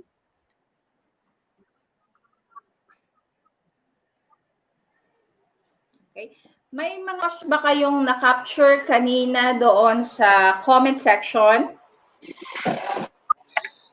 While we're waiting for our PMT to throw the questions to us, meron ba? May na-capture kayo kanina? Mga nakita ko po ay Kasi meron parang po lahat sila ay bumabate. Opo. Nakita ko po, ma'am, kanina ay may mga late pong nakapasok sa parang tapos na po yung session namin ni Sir Mesper nung nakapasok po sila sa live. Thank you for reminding that. Kasi, dear friends, when we say 8 o'clock, kasi nakakanda yung percentage natin, kaya naka-play talaga siya ng 8 o'clock. Anyway, if you were not able to watch session 1, pwede naman po namin, pwede nyo pa po yung mabalik-balikan kasi ibibigay po namin sa inyo yung link once natapos na po lahat natin ang ating training. Ayan, ibibigay natin sa inyo. So, we have 13,000 plus participants for this morning's activity. Okay, thank you, Les. Sir Christian, would you like to say something? Ako po ay babati lamang po. Sir Christian, hello. Hello. Hello. Apa. Naririnig niyo na po. Okay. Yes. Apa. Sa akin po, babati lamang po loud and sa lahat clear. po ng mga participants po natin. Nawa ay nag-enjoy po kayo sa session natin. And alam naman po natin ngayon na new normal, medyo multitasking po talaga tayo. So, please bear with us sa kung ano man po ang nakayanan namin at nawa po ay marami po tayong natutunan. At alam naman po natin, ang pagkatuto is within naman po talaga. Mas matututo tayo pag tayo po talaga yung may motivation. We have this intrinsic motivation to learn. So, good day pa. Thank you. Okay, thank you, Sir Christian, for that. Sige. Pakinggan naman natin ang ating session 2 facilitators. Let's begin with Sir Mervin. Sir Mervin. Yeah. Hello po. Good morning po sa ating lahat. Maraming salamat po sa pakikinig. Sa Medyo ating may participant from Batangas Cluster. Good morning po ulit.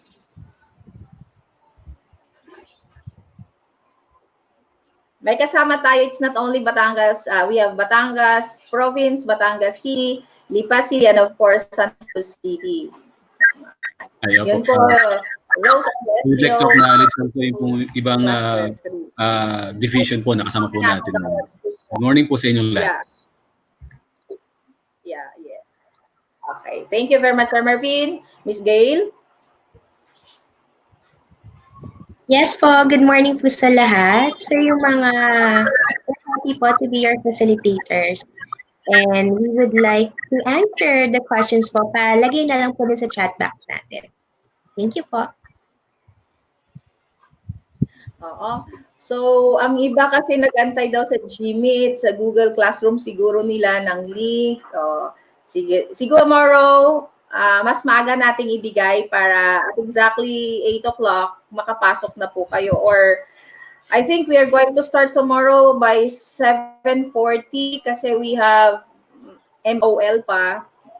And then, tuloy tayo dito sa sessions 3, 4, and 5 for tomorrow. Okay, para marami tayong mapapag-usapan. May nakita ba kayong mga questions dyan na throw sa chat box natin? Ako naghahanap din ako. Baka meron silang maibibigay. Baka meron na ba tayo sa ating comment section? Meron po dito, ma'am. Pwede babasahin ko po. At, hello po, ma'am. Okay. Wait Sige, wala si Ma'am Los. lang, Miss Gail. Giselle, would you like to say something? Hindi po, ma'am. May mga Ma'am questions Giselle? na po. Oh, okay. There are questions posted Okay. already in the live. So, siguro pwede nang mabasa nung iba if they are para sa kanila yon. Oh, sorry, hindi ako mag-open ng aking video. Medyo maulan. Baka mawala ako ng signal. Sige. So, pwede natin, siguro can we read na questions from the comment section? Okay, I have seen here one. Sabi dito, are the teachers required to create our Okay, Ma'am own Giselle, please read. Okay. Are the teachers required to create our own exemplar and modules for the whole year? Or there are authorized Giselle? writers po? Yes. Oh, wala.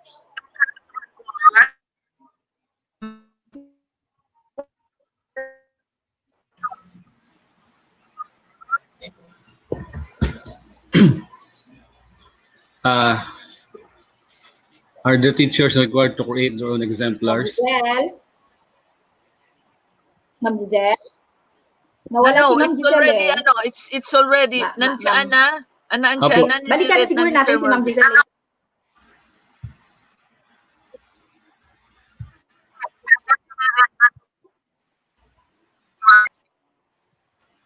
Wait lang ha. Sige po. Okay. Medyo ano tayo, challenge ngayon sa atin ng ating internet connection, kaya we really understand. Ayan na kung bakit ang mga kasama natin ay hindi nakakapasok ng maaga. So we are from Jennifer De Jesus. Are the teachers required to create their own exemplar and modules for the whole year? Or are there other authorized writers? Oh, thanks. Sino kayang pwedeng sumagot nito sa ating mga facilitators? When it comes to ano, ma'am. Good morning, ma'am. At siguro ano, Ma'am, Marvin. Apo. Good morning po. Good morning din po sa kay Ma'am Jennifer De Jesus. Yes, ma'am, dalawang tanong po kasi itong kay ma'am. Atin pong isa-isahin lang. Are the teachers required to create their own exemplars and modules for the whole year? So yun pong unang tanong lang po ang ating masasagot. Yun pong, are the teachers required to create their own exemplars? So ang sagot po riyan, ma'am, sa sagot po na yan, yes po. We are going to create our own learning exemplars. As to the module po naman, meron pong iba pong gumagawa po ng modules at yun po ay bibigay po sa atin sa mga darating na mga araw po.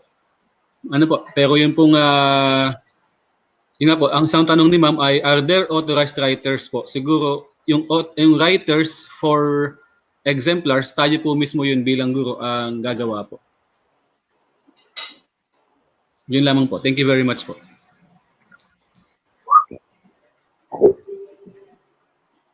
Okay. Thank you, Sir Marvin. So, ang teachers, they are expected that they are going to make their own exemplar, but as to the modules, merong ibang gumagawa will be given to us. Okay, sige. Thank you very much. So, meron tayo kay Ma'am Geraldine Yadaw. Ang sabi niya, is it true that lesson exemplars should be made along with the modules from the region? So, if there were a delay, then lesson exemplars may be also delayed.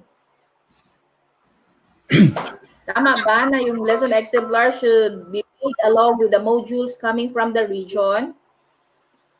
So if there were a delay in the sending of modules, lesson exemplars may be delayed also.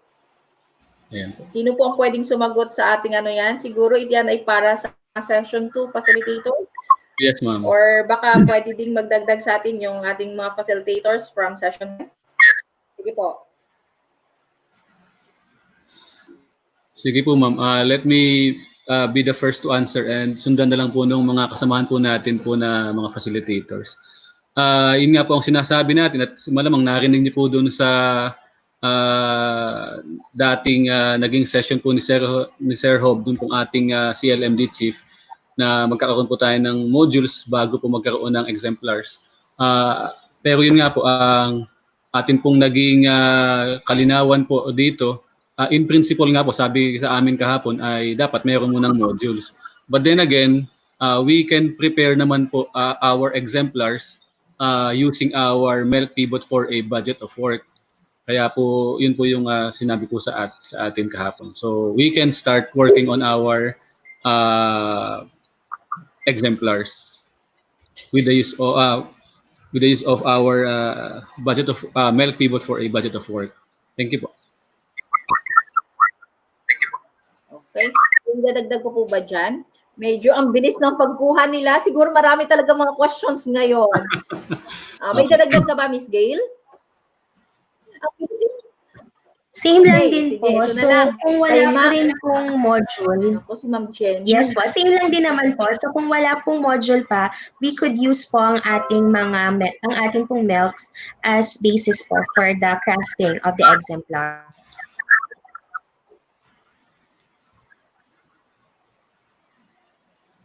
Okay. Sige. Meron. Sabi ni Ma'am Jenny, Can we leave enabling objectives blank if wala pong not numbered competencies? Ito yung mga usual na mga questions nung nakaraan, ano? Can we leave enabling competencies blank if wala pong not numbered competencies? Let me answer, ma'am po.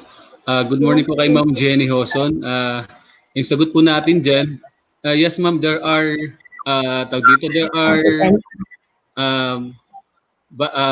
there are subjects po na walang enabling competencies.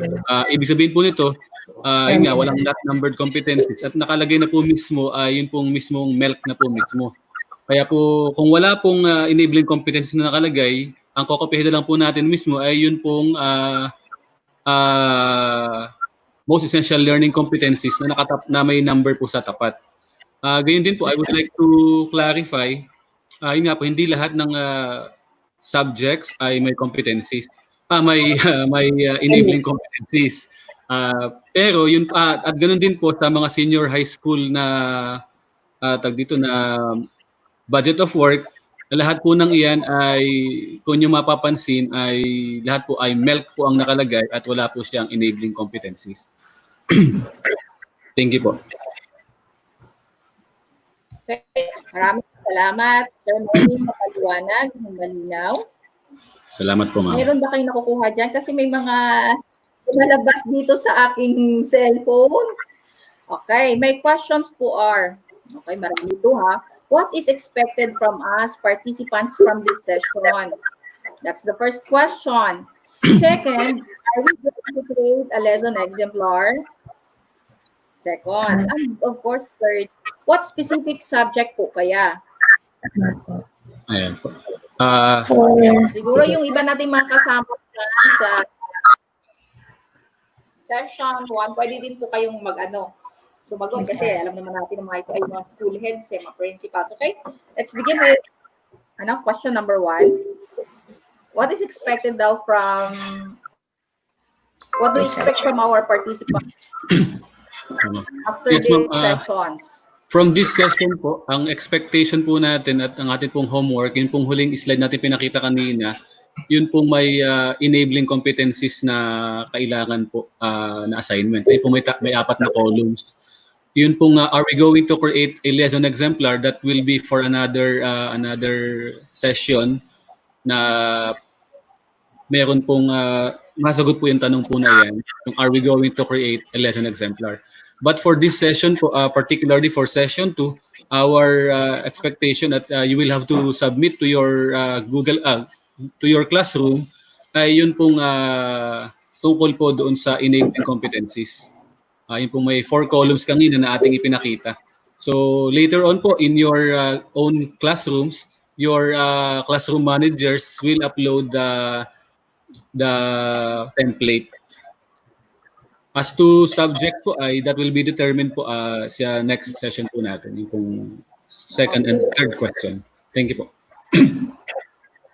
Okay. So there are sessions to answer questions 2 and 3. Pero for session 2, in-expect natin ang ating participants na mayroon kayong ipinost kanina na 4 columns, tapos ang kanilang PMP, class managers nila, magpo-post po doon sa kanilang classroom. So dear fellow teachers, pakivisit na lang po yung classrooms natin. Nandun po yung mga questions there. At the same time, kung ano yung mga gagawin natin, isasubmit natin. Okay. Thank you. Ang iba siguro ng mga questions kanina, yes, will be answered tomorrow. Di po ba, sabi ni Ma'am Marcelina, di po ba sa paggawa ng exemplar, mag-relay pa rin po sa module? Paano po wala pa yung module na gagamitin? Thank you po. I believe po, ma'am, it's the same question din po earlier. So kung wala pa po yung module, we could use naman po yung ating MELC as basis for the crafting of the exemplar. Okay, sige, nasagot na. Thank you, Miss Gail. Okay, meron pa ba tayo dyan? Meron pa kayong nakuha chance? Hindi ako nakakapagpunta sa YouTube muna. Medyo mahina yung net ko. Ang question po ni Ma'am Jessa Monge, Ayan. till when po magpapasa ng sinasabi Kailan yung ba output today? natin?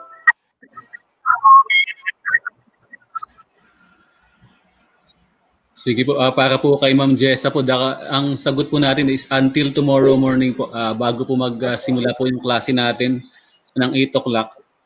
Bago mag-open po tayo rito, that should have been submitted to your PMT, sa class manager. Yes. Thank you. Okay. So again po, ating participants, fellow teachers, ang deadline of submission of our output will be tomorrow before 8 a.m. Ayan. So, thank you. Sabi ni Ma'am Girly, Francia, good morning. Are there really learning modules to be distributed po? I personally read several comments relative to the making of modules and lesson exemplars.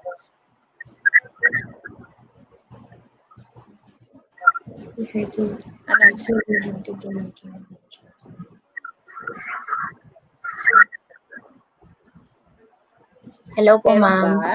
Ma'am, Yes, ma'am. Yes. ma'am, can I share po a part of the meeting that we had yesterday with Sir Hob, no, the CLMD youth? Sabi po ni Sir kahapon, Please, meron please. pong mga modules from the regional office which will be distributed po. Meron po. So, learning modules will be distributed. Okay. Okay. Based sa pag-usap nyo kahapon. Okay. So, ma'am, meron po. Next, mula kay Sir Pedro Nepomuceno. Okay. Sino kayong pwedeng, sa paggawa po ba ng exemplar, kukupihin na lang po ang milk o mag-craft pa po kami ng specific objective? Ayan. Maganda po yung tanong ni Sir Pedro Nepomuceno. Good morning po, Sir.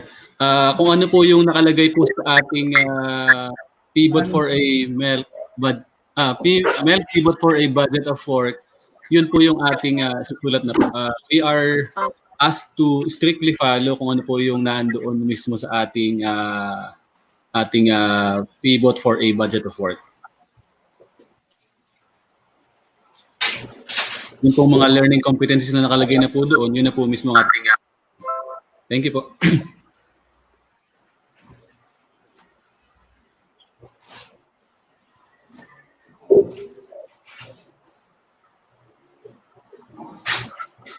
Sir Mervin. Yes, Sir ma'am. Mervin. Yes, ma'am. Mervin. Apo. May message sa iyo si Sir Jet Li. Apo. Pakibasa, nababasa mo ba? Atitin ako po. Mag-open po. At medyo, andali po. Pabasa. Nasaan daw po? Thank you. Ayan, sige. Yung sa group na. Apo, binabasa ko na po, ma'am.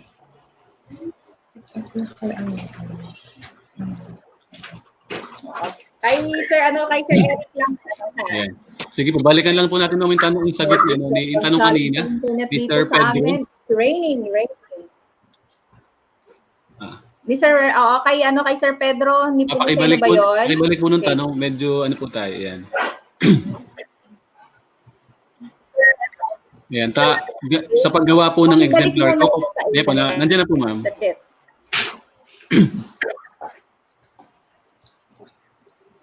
Yes.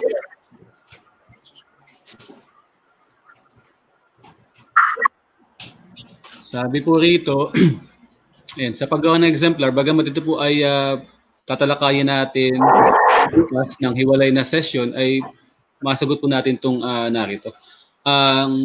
Sangayon po sa ating mga natulong na natatanggap ay so copy the milk po. Actually, yung pong ating po kasing milk at saka yung pong sa column po ng learning competencies ay siya po ay nandun po na sa hilera po ng learning competencies sa inyong mga budget of work, yung pangatlong column, nakalagay po roon, nakasulat yung enabling competencies at saka yung mga most essential learning competencies. So ang tanong po ni Sir Pedro ay sa paggawa po ba ng exemplar, kokopihin na lang po ang milk.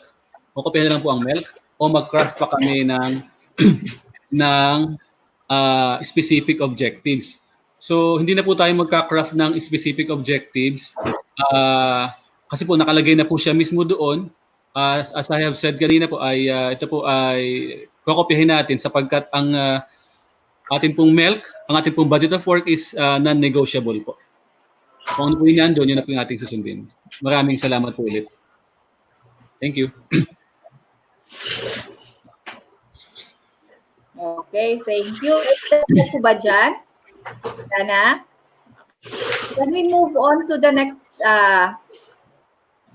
question?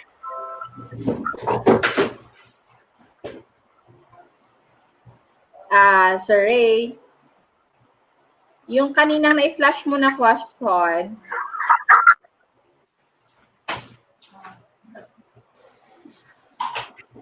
nawala pa si Sir Ray. May na-capture ba kayong andyan na? Okay, ito pala. Miss Erms, good morning po. How are we going to know po if the exemplar we made is aligned with the module from the region? May possibility po kasi na di siya mag-align dahil sa mga activities po. Thank you. Is it possible? Wait lang po. Doon po sa nauna, is it possible Ay, pabalik muna. Yan. Is it possible na hindi siya maging align?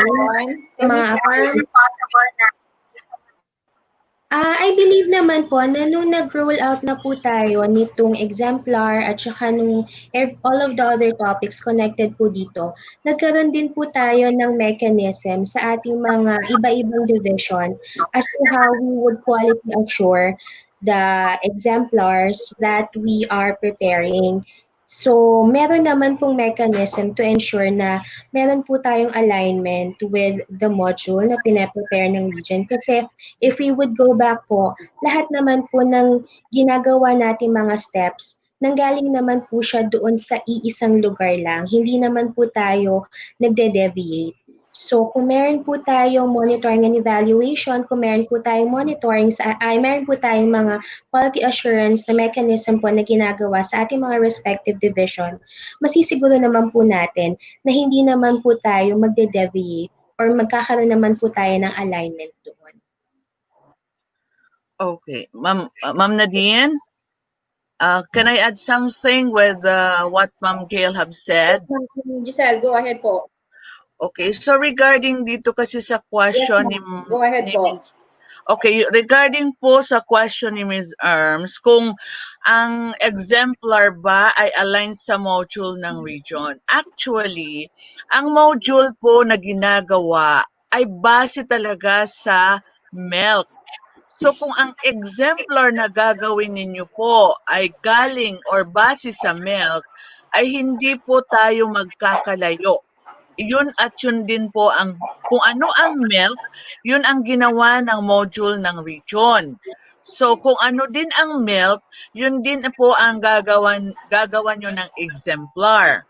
So kung pag dumating, nagawa nyo na po ang exemplar, pag dumating ang module, titingnan nyo po yan, pareho lang yan, ang mga skills kasi, kung ano yung nasa MELC, yun po ang ginawa ng module. Kaya hindi po tayo magkakalayo kung ang exemplar na ginawa nyo ay base din po sa MELC.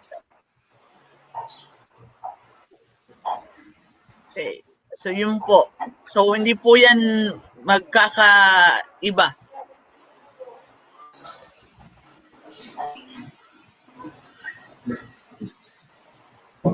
Tama po.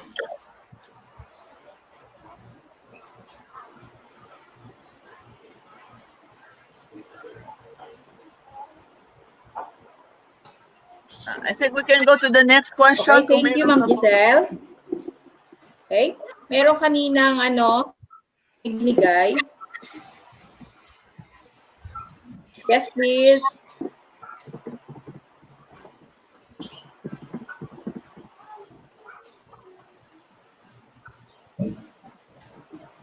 Ayan. Ay, si Ma'am Erms parentalize. Meron kanina Hello, Sir Ray? Yung kanina, please.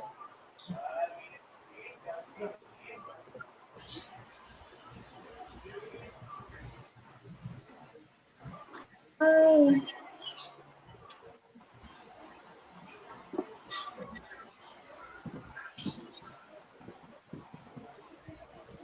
Ito po ba?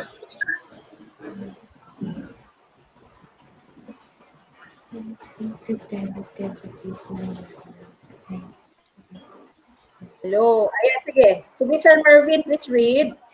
Ito po ba? Sige po. Sa ESP po, halos 8 to 10 activities ng isang MELC ay 2 days lamang po kami in a week.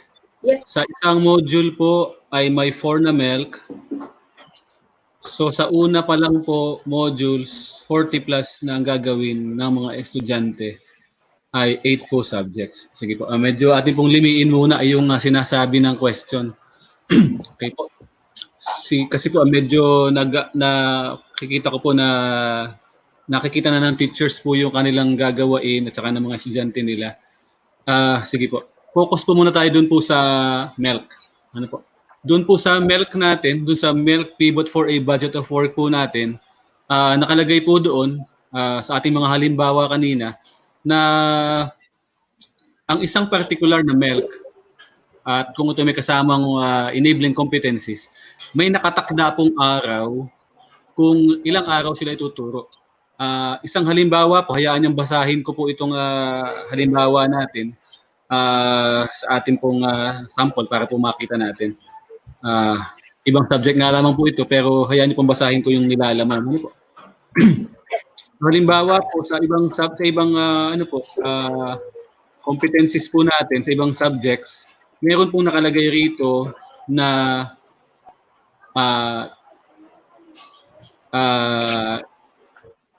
isang MELC ay isang araw, meron ding isang MELC ay 2 araw, meron ding isang MELC at saka isang enabling competencies ay ituturo para sa at ito bibinigyan ng 2 araw doon po sa ating pong budget of work. Ano po? So kung ano po yung nakalagay na araw doon po sa budget of work po natin, yun po yung ating susundin. Ano po? Kung sinasabi po ng budget of work na ang particular na MELC na ito ay ituturo natin for 10 days o for 5 days, so yun po yung ating susundin. Kung ilan po. Ano po? Ngayon po, doon po sa module actually, sabi po rin, isang module po ay may 4 na MELC. So kung ang module po siguro na nakita ni ma'am, bagamat ako po aminin ko, hindi pa ako nakakita ng module sa kasalukuyan, kaya hindi ko gaanong masagot po ng sa tingin ko po ay itong ating panghuling, itong tanong tungkol sa module. Pero yun po ang ating sinasabi ay para po sa MELC, may nakatakda po itong araw kung ilan araw ituturo. So yun lang po ang ating susundin. Ano po? Saan pa ba?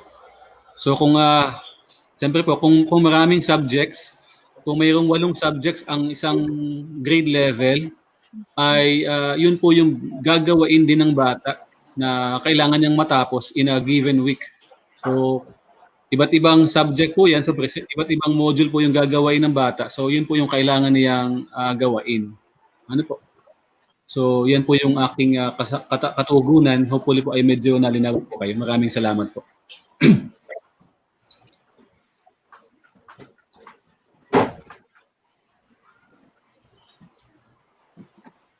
Ayan. Isang tanong pa po. How about charge muna ha, sagit lang. How about ALS po? Wala po kami MELC. Are we required to make IDEA exemplar?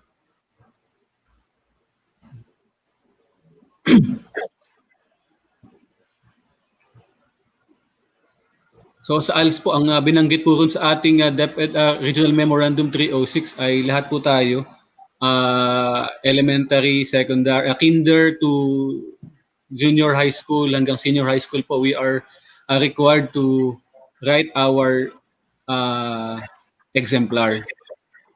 Ano po? Thank you very much po.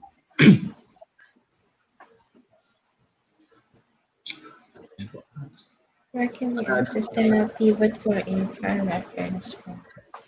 Meron po sana. Hello po. Parang nasa ano na siya natin, sir, nasa Google Classroom, na i-share na po natin doon yung RM306, na i-share na po natin siya doon. Apo. So, maraming salamat, Ma'am Leslie. Yung pong sagot ni Ma'am Leslie na nakashare na po sa classroom po yung Regional Memorandum 306 Series of 2020. Thank you.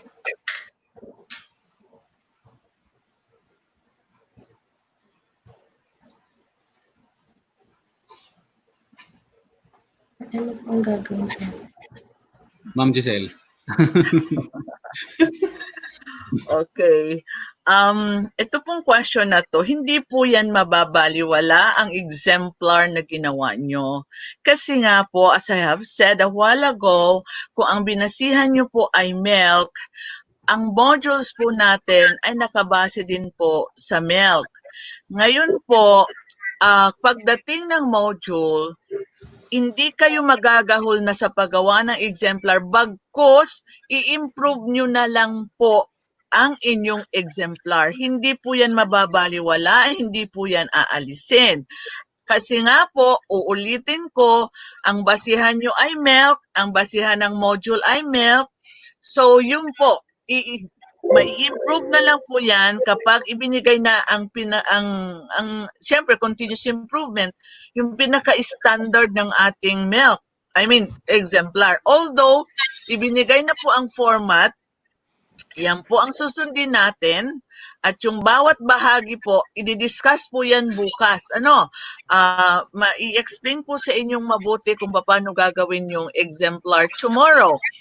Pero hindi po mababaliwala ang inyong exemplar na ginagawa ngayon. Bagkus may improve yan pagdating po ng module. Okay? Let us all welcome our SRDD Chief, Ma'am Luz. Okay, so yun po. Don't worry, hindi yan mababaliwala ang inyong exemplar. Bagkus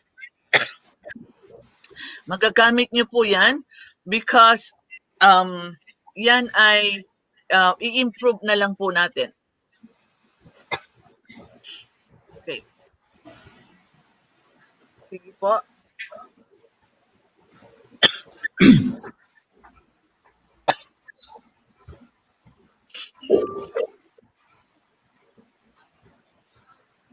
Some more questions?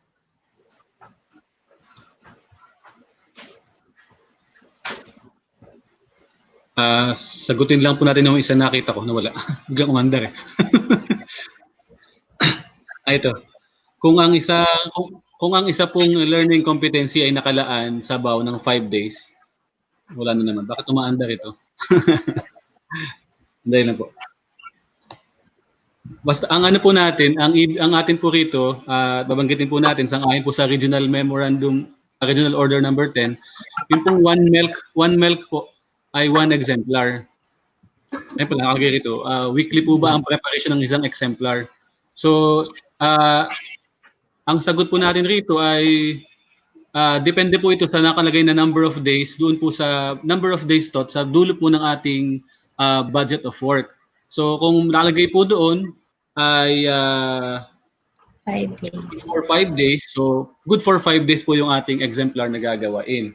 Kung nakalagay naman po ay good for 1 day, good for 1 day po yung ating exemplar.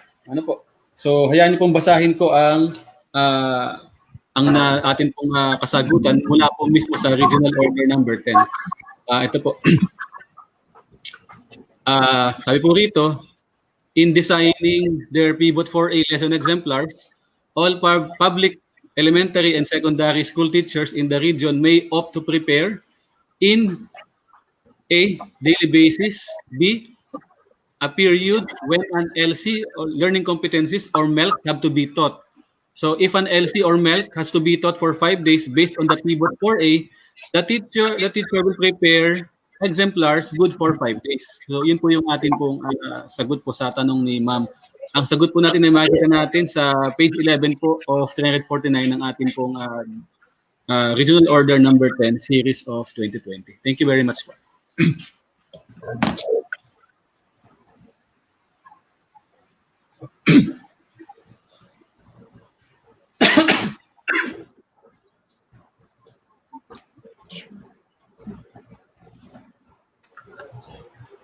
Yung tanong po Hello ni Ma'am, po. yung pong tanong ni Ma'am Divinia Abaday, dapat po ba i-chop sa paggawa ng exemplar yung mga naka-links na topic dito?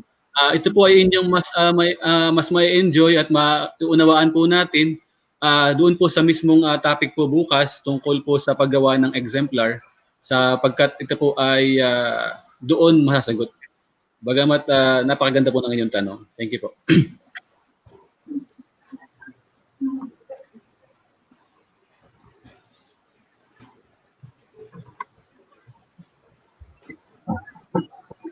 Sige po, may tanong po rito mga kasama. Yan. So, sabi po ni Sir Job, pwede i-chop-chop ang isang milk. One milk is one exemplar. Ano po natin, mga kasama. Pagtibayin po natin.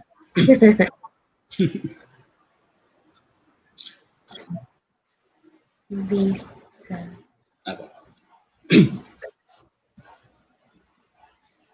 Ano ba? So, pwede i-chop yung isang milk. Ngayon, one milk. Sir Bernard, amin lang po nililimi yung pong inyong katanungan at sasagutin po natin in a few moments. Opo. Pwede i-chop. Ngayon.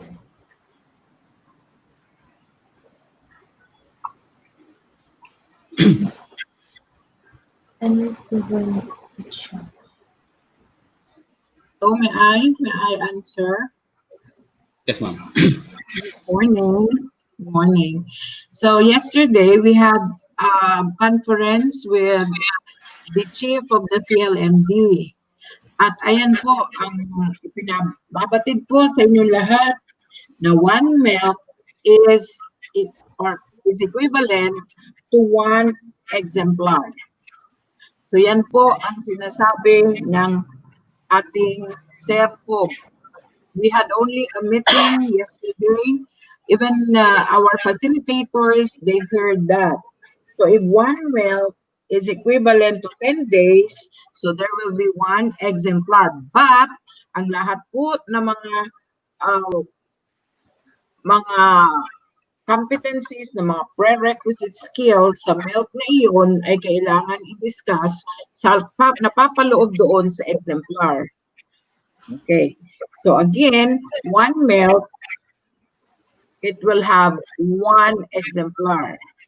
So that was what we heard and what Sir Hope mentioned yesterday in our meeting. So you can also tell them, Sir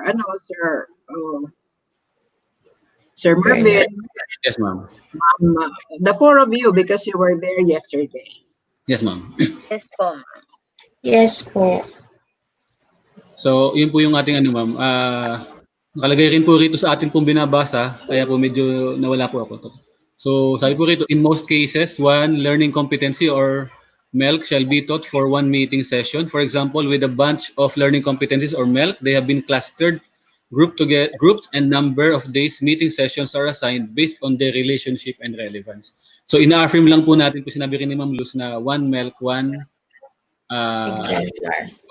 exemplar.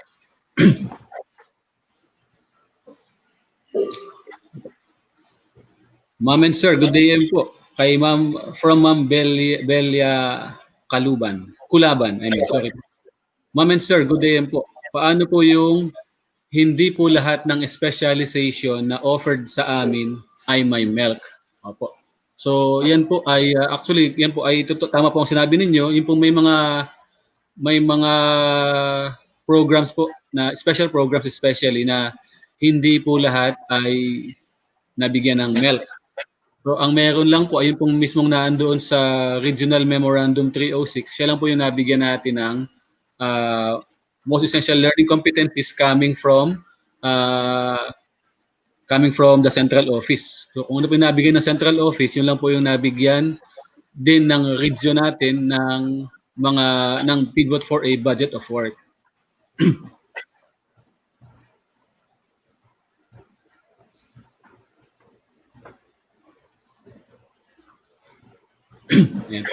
So hopefully sagot po natin yung tanong natin. Ano mga kasama natin? Si Ma'am Floreline Lagos, sir, Please help me Ang answer the sabi niya po is, can we ask sample of lesson exemplar so that it will be a guide for us? Meron naman po tayong session for lesson exemplar. For today po kasi, overview lang po muna tayo at saka po yung sa Pivot 4A. Now, if we want to look for examples, meron naman na din pong nakalagay po doon sa ating mga regional memo na I believe na i-upload na rin po doon sa ating mga Google Classroom kung gusto po natin na mag-advance reading. Pero meron po tayong separate session for lesson exemplar. And then if I may add na rin po, baka po kasi kanina they were mentioning, meron po kasi passage din sa RO10. Ang sabi niya doon, lesson exemplar may be done either daily or weekly. So perhaps one of our participants have encountered that and iyon po yung minimension nila. So meron pong ganun dun sa RO10 natin. Thank you. Thank you.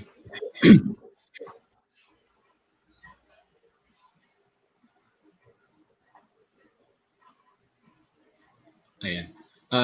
The same, ito po yung question din kanina, si Miss Erms, ating pong sagutin din po ito. Let us ask our co-facilitators na makasagot po ito. Good morning po. How are we going to know if the exemplar we made is aligned with the module from the region? May possibility po kasi na hindi siya ma-align dahil sa mga activities po. I believe this was answered. Tama ba, Sir Christian, Ma'am Leslie, and Ma'am Gail? This was answered earlier by Ma'am Giselle. Ma'am Giselle, ano? Thank you po. From Mary Joy Mike. Good morning po. Yung 1 milk is equivalent to 3 to 5 days. So ibig po bang sabihin kung ilang araw po itutulo, ganun din po ang bilang ng exemplar na gagawain? Yan po. Linawin, Ma'am Gail. Thank you. Ang sabi po kasi natin, 1 milk is equivalent to 1 lesson exemplar. Ngayon, kung halimbawa po sinabi natin na itong milk na to 3 to 5 days, gagawin po natin siya ng idea exemplar, let's say 3 days. O good po siya for 3 days. Maaring yung introduction, nandun lang muna siya sa first day. Tapos po yung development and so on. Pero isang exemplar pa rin po yung equivalent na gagawin natin for that 1 milk. Yun po. Hindi po siya, let's say, 5 araw, 5 milk. Isang milk, isang exemplar po siya. Tapos i-analyze po natin paano natin inalatag yon na naka-align po tayo dun sa idea and then may hit pa rin po natin yung objectives or yung competency na kailangan po nating i-target for that.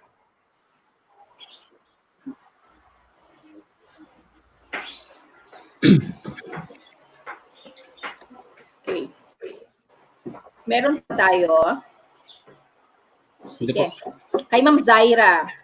Sabi ni Ma'am Zaira, can we use the old module as our reference since it is also aligned to the milks, especially in the activities? Pwede ba natin magamit yung luma nating module? Okay. Serve as our reference? Yes, Ma'am Luz. Sige po. Yes, Ma'am Luz. Go ahead po. Now, tamang-tama po, you can use that as long as align po ito sa milk, no, or sa most essential learning competencies.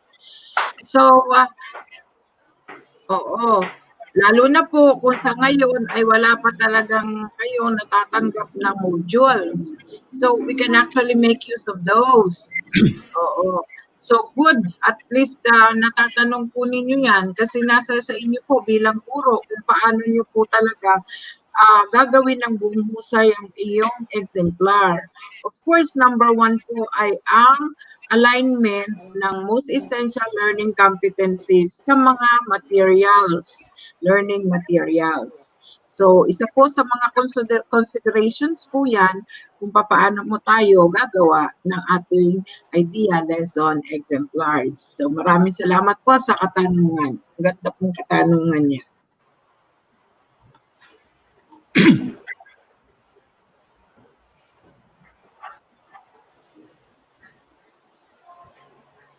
Okay.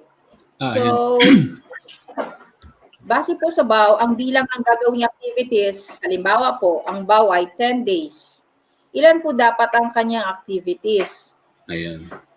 Magandang tanong din po. Maraming salamat po kay Ma'am Catalina de Guzman. Ang nakalagay po sa atin pong budget of work ay bilang ng araw po ng pagtuturo. Ibig sabihin, bilang ng araw, kung ilang araw, nalilito ako. Bilang kung ilang araw ang ituturo ang isang competency. So kung nakalagay po roon ay 10 days, so 10 days po yung atin pong magiging bilang ng araw ng pagtuturo po. As to the activities po, that will be part of the design sa inyo pong lesson exemplars. Kasi po doon po siya mailalatag sa bawat bahagi ng exemplars, yun pong ating pong mga activities. Thank you very much po. Okay. Galing naman po, thank you Sir Marvin. Galing naman po kay Steve Hits. Good morning po. May posibilidad po bang makapag-release po ng module kahit pang first day lamang? Kahit po soft copy lamang po.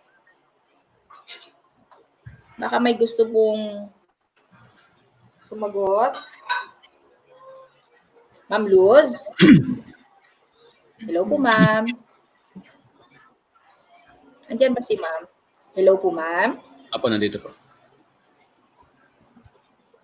Ma'am Ma'am Nadine? Luz, hello. Ma'am Nadine? Yes, Ma'am Giselle, go ahead. Yes, Ma'am Kasi Giselle. Ma'am Luz is also attending another conference. So, Okay. mayroon Yes, pong Ma'am Giselle. i-release na module. Wag po kayong mag-alala, magre-release po ang region ng module. Yun po ang pinag-uusapan. Hindi ko lang po masasabi kung anong exact date. Pero kakasigurado po kami na may i-release pong module ang region. Okay. So, kagaya kanina, may i-release na module as to the exact date, we could not say pa. To be determined, okay? Pero meron pong definitely bago mag-start ang klase. Okay. Basta no definite date, but before the classes will start. Okay? Ma'am, meron lang pong nagtanong. Saglit lang, Sir Anselmo, ha? May nagpaabot ng kanyang tanong. Sabi niya, mahina kasi ang net sa kanila. Marami kasi sa MAPE ang D major. Pwede po kaya gamitin ng mga major ang yari ng exemplar sa buong division. Pareho din naman ang book na ginagamit. Kanilang i-enhance. Ulit nga po. Madami kasi sa MAPE ang D major. Pwede po kaya gamitin ng mga D major ang yari ng exemplar sa buong division. Pareho din naman ang book na ginagamit. Kanilang i-enhance lang siguro ito. Sino pong pwedeng sumagot po dito sa tanong ng MAPE na may D major? Baka may mga alam din ng ating please. Hello? Mahina pa ang aking Okay naman po, ma'am. Or ita-type ko dito. Okay na po, nagkaroon lang ng kaunting Type ko dito ulit sa chat. So, ang tanong po kasi ni Ma'am ay tungkol na po ito sa sa delivery sige. sa delivery na po kasi yun kung pwedeng gamitin ni teacher na hindi major yung tapos na o yung ready na exemplar na nagawa ng isang kasamahang teachers natin. So ang atin po kasing pinaka-concern po talaga is that all teachers, sabi rito po ay maggagawa po tayo ng atin pong lesson exemplars. Na as to kung pwede nang gamitin kung pwede nang hindi gamitin ni non-major yung exemplars ng ibang teachers na hindi major ang MAPE. That question is beyond my na po siguro. Pero yun po, ang atin na po sagot ay pwede pong ang atin lang po ay lahat po ng teachers po natin ay makagawa ng exemplars gamit po yung ating budget of work. Okay. So, lahat sila kailangan gumawa ng exemplar. Okay. Ma'am Giselle, would you like to add something? Sir, wag mo munang palitan yung yung previous na tanong, hindi pa natin nasagot yun, sir. Ray, balik niyo po muna sa previous. Hindi pa natin nasagot yung naka-flash na question. Okay lang, naalala ko, naano ko naman. Ganito na lang, we will just wait for, kasi ang ZLMD is, gumagawa sila ng mga mechanism para ma-quality assure ang lahat na exemplar. So we will just wait for their memorandum regarding that matter. So as of now, we cannot say yes, we cannot say no, but we will just wait for the ZLMD to release whatever memorandum or department order that they're going to release. Okay, so let's wait for the CLMD to release. Okay, thank you, Ma'am Giselle, for that. Okay, so merong sabi ni Ma'am Remia, good morning po, paano po sa SPED?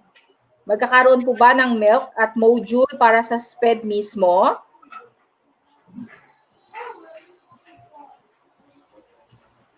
Parang ang question na to, Ma'am Giselle, this, parang pambukas ito na tanong. Sige. Pero baka pwede na rin nating masagot, mga kasama?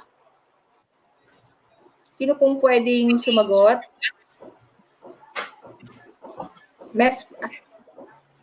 Parang the same din po ng ating response. Sino pong pwedeng sumagot kay Ma'am Remia de Castro?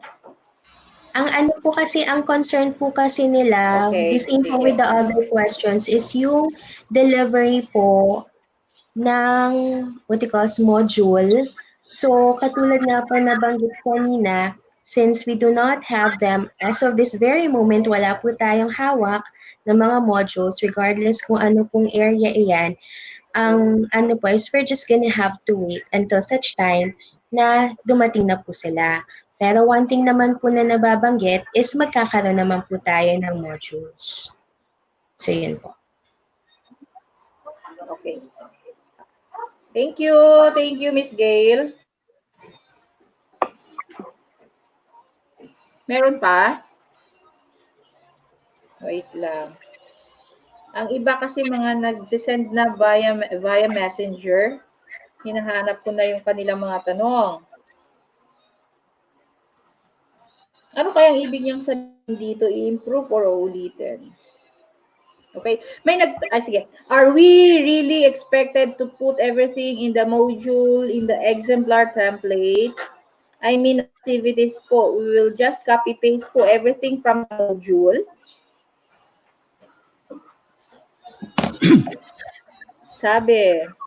Sabi ni Teacher Reg, are we expected to put everything in the module in that exemplar template? So, ibig sabihin lahat ng mga activities daw, copy-paste lang siya from the module. Ano po palang module ang tinutukoy dito? Yung old module po kaya, yung sinasabi niyang they will just copy-paste everything? Yun po kaya yun? Oo. Siguro din, tama. Kasi siguro, ang question po is, lagay natin kung yan by from specific. Yeah. Yes po. Kasi po ang question is, wala pang module na natatanggap. And then here we have po, to be specific. will be copy, paste po. Yan, sa module. Okay. Also, we are reminding our fellow teachers na if we cannot answer all the questions, please don't forget to post them in your Google Classroom because our PMT or the program management team members are also your respective education program supervisors in the respective subject areas. So they could also answer your questions. Ayan. Sabi ni Ma'am Emmy, meron po kaming milk sa senior class. Halimbawa po sa calculus, 3 po yung milk. Ibig sabihin, 3 din po yung ES. Nawala, ma'am. Ulit. Ito po, sige. Meron Nawala ba ako? Medyo naputo lang po ng huli lang po pala, ma'am.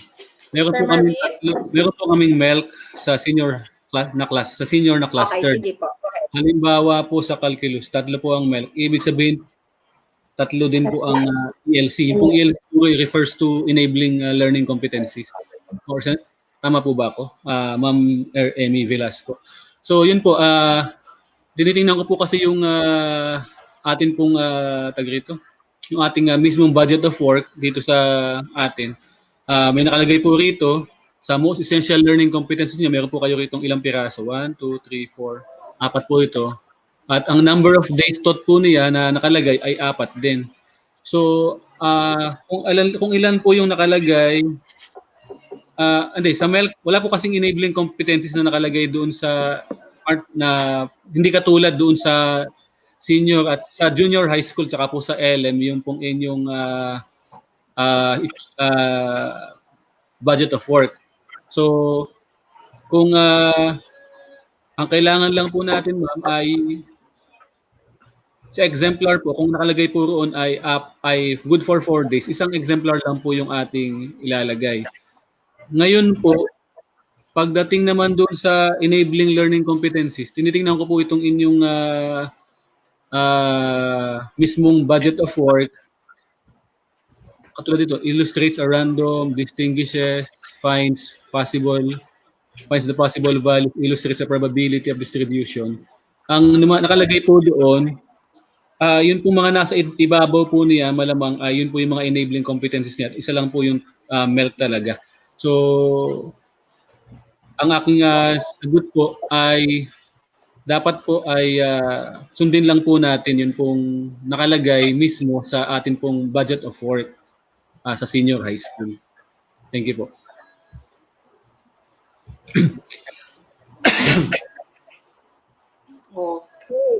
Okay. Sige, thank you. Sabi naman ni Sir Herbert Laluz, how about po sa aming mga TVL specialized teachers na walang MELC at BAW? Ano po yung gagawin namin?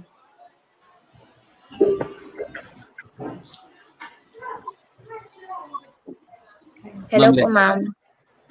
Ma'am, parang ito po ay nasagot na nung sa nakaraang hello po. Nakaraang discussion natin, nakaraang cluster. Yes, go ahead. Yes, we know that there are some specializations in TVL and in TLE that are not included in the released document containing the budget of work. Kasi po, the department also considered those specialization which cannot be facilitated by the teacher even without face-to-face discussion. So yung mga naka-release po, yun lang po yung may pwedeng i-facilitate kahit na walang face-to-face interaction of the teacher and the learners. Yun po yung mga nandun sa document. Kaya po may mga specializations na hindi talaga included.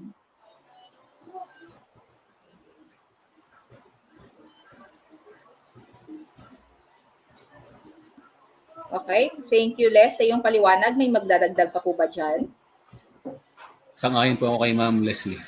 Wala nang madagdag. Okay, so, sabi naman ni Sir Marvin, okay, thank you. Sabi naman po ni Sir Marvin, can we wait first for the module to be distributed in our respective schools before doing any learning exemplar? Tayo daw po muna na module na i-distribute bago gagawin learning exemplar. Ma'am Giselle, are you there? Ma'am Luz? Sa kabilang meeting sila. Sa kabilang meeting. May sasagot. Ayan, Ma'am Giselle. Hello. Okay. According to the meeting that we had yesterday with Zerhob, it is the mandate ng ating mga teacher na gumawa ng lesson exemplar. And the preparation ay ngayon ng June, July. Paulit-ulit po niyang sinabi na the teachers can make a lesson exemplar na ang basis po ay MELC. Kasi nga po, ang module ay nakabase sa MELC. So, if the principal or the supervisors are requiring them to submit, siguro po ay kailangan nilang gumawa. Ano po? Opo.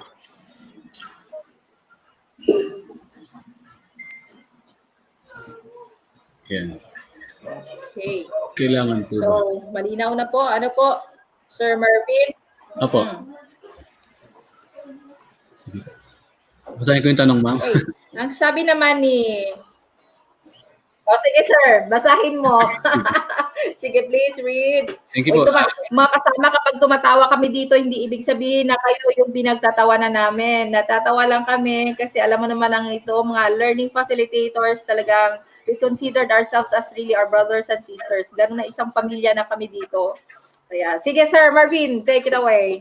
Question po from All About kay St. Venice Panganiban. Kailangan po ba gawin every single parts ng lesson exemplar kahit 1 day lang po? Parang kadami naman po activity noon para sa isang araw. Sige po, let us go back po sa sagot natin kanina. There are exemplars, there are budget of work, there are competencies na naka-assign lang po talaga na 1 day. Meron din namang learning competencies sa ating budget of work na naka-assign na 3 days or 5 days, 20 days. Actually po, hanggang 20 days meron po doon. So, kung yun pong particular learning competency ay nakalagay po ay naka-assign ay 1 day, so we will have to prepare yun pong lesson exemplar na kumpleto po ang parts niya for 1 day. Kasi po 1 day po yung duration niya doon sa atin pong budget of work. So kung 5 days naman o 3 days, so kailangan pa rin po, kumpleto pa rin po yung pong ating gagawing exemplar para po doon sa particular na competencies po na ating po iniisip. Thank you po.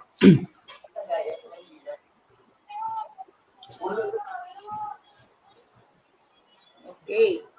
So, sige, may dadagdag pa po ba mga kasama natin? Wala na, ang bilis.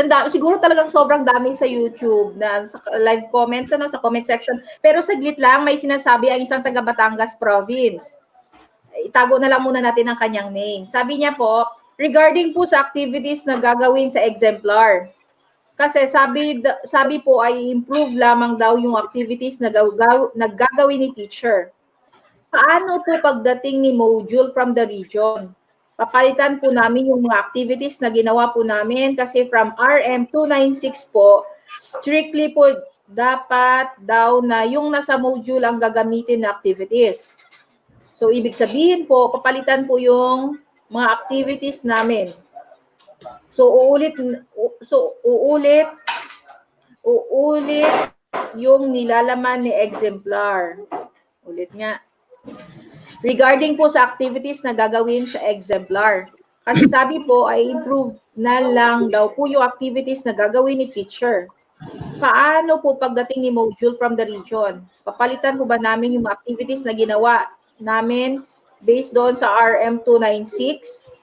Kasi sabi po doon strictly po dapat daw na yung nasa module ang gagamitin na activities. Yun na, so papalitan daw po ba ang ginawang activities? Yun lang gusto niyang tatanong. Medyo mahaba yung kanyang tanong, ha?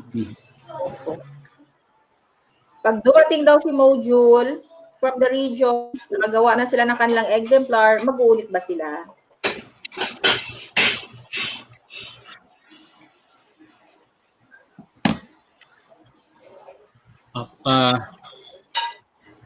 Ito po ay nasagot na kanina ni Ma'am. Mahaba, no?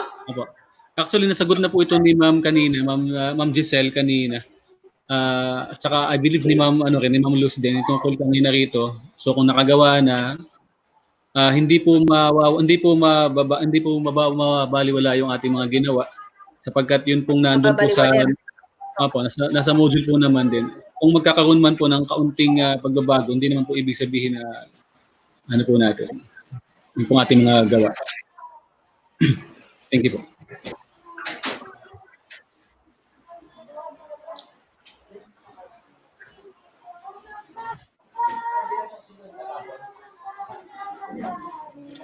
Okay.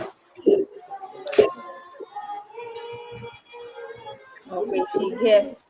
Ayan, Sir Jetly, may sasagutin ka ha. May sinabi ako. Sabi naman ni James, mga kapatid, Marami pa ba tayong tanong dyan? Siguro if we cannot accommodate all the questions, pwede na po tayo sa classroom natin ha, and our EPSS from the CID will answer our questions. Ano po, pag hindi lahat ma-accommodate. Huwag po kayo kalala. It's really good that we really ask questions because only through asking questions that things will be clarified. So, good morning po. Okay lang po ba na magkaiba activities na nakalagay sa aming gagawin na exemplar sa darating basta ibang competencies? Ayan. Same competencies, different activities. Okay lang daw po ba yun?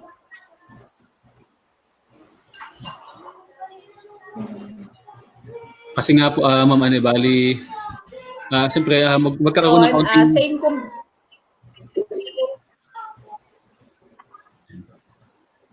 Magkakaroon kasi naman ng pagkakaiba talaga kung siyempre, Ma'am Giselle?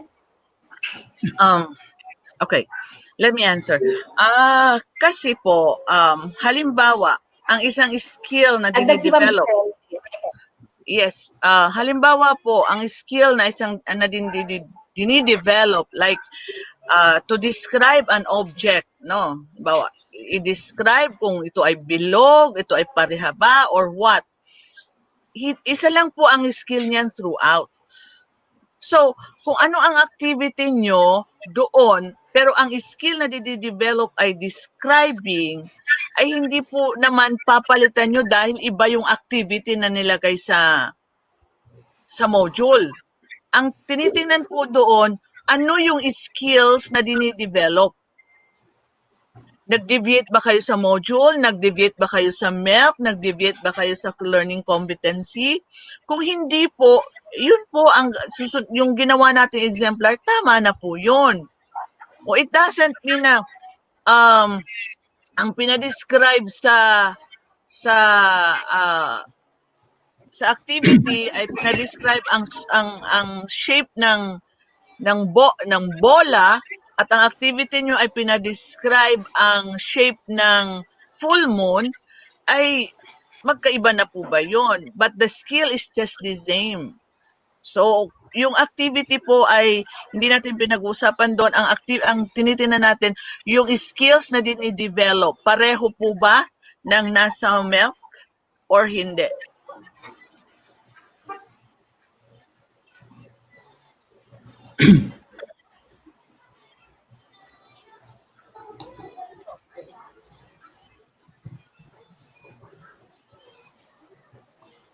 Siguro, Sir James, nasagot na po ba ang ating katanungan? Ang ating mga learning phases ay may mga pinapaabot ding mga sagot sa atin. Nakakatuwa.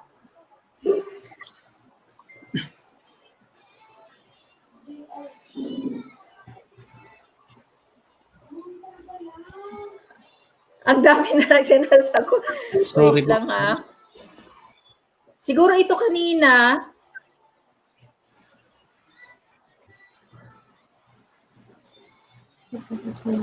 Si Teacher Reg.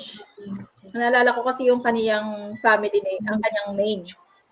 Sorry po, but the point po is pag dumating po ang module and we have to copy the activities sa module na dadating, then we have to change the content po of the exemplars that we are expected to do now.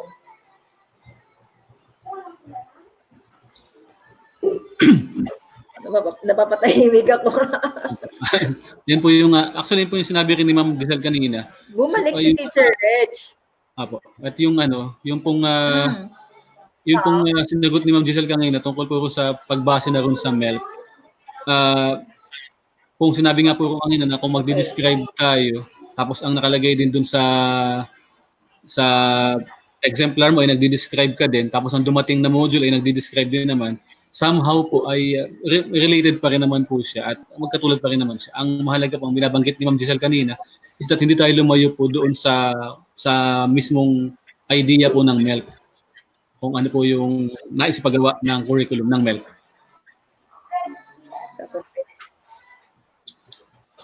Okay. Sige po.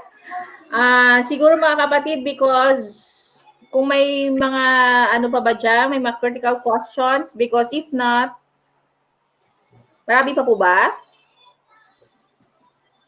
Hello? Marami pa ba?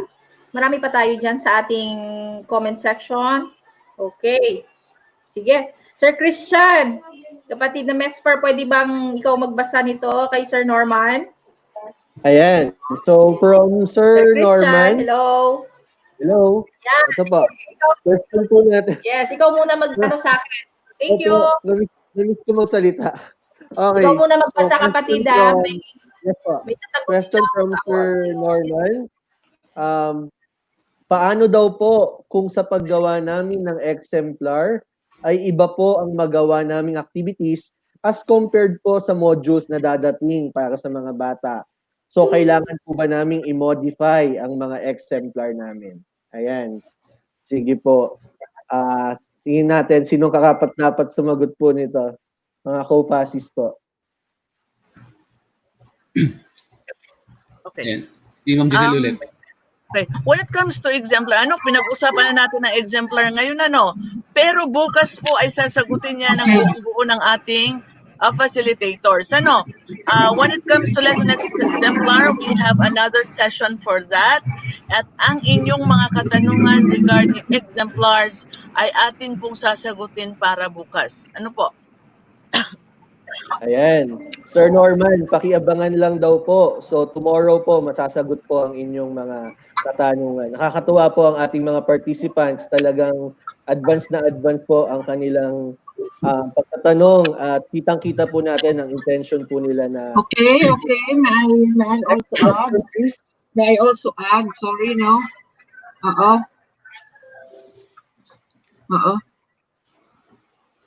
Okay. Yes po, Ma'am Giselle.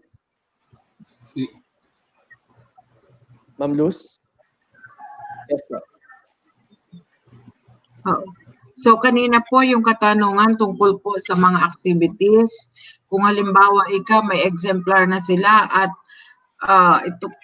ito po ay hindi nakasaad sa learning modules na matatanggap nila. Ngayon po ganito, basta po ito ay align sa most essential learning competencies ng mga activities, yung pong ginawa ninyo ay okay. At yun din po modules, you can also adapt. Talaga naman po depende po yan. Kasi di po ba meron naman sinasabing varied learning activities. So you can make use of that for as long as yan po ay align sa mga most essential learning competencies. So marami pong salamat. Thank you po. So hopefully po nasagot po ni Ma'am Luz po yung ating katanungan. May tanong lang po dito sa gilid na basa ko lang po from Ma'am Jesusa at Cienza. Alin po ang susundin para sa number of days taught po? From MELC or from BAW po? So ang susundin po natin, tayo po ay nagbabase po tayo po sa budget of work po ng ating pong region doon po sa Regional Memorandum number 3060 of 2020. Yun pong number of days po na nakalagay sa column sa hulihan, yun po yung ating susundin.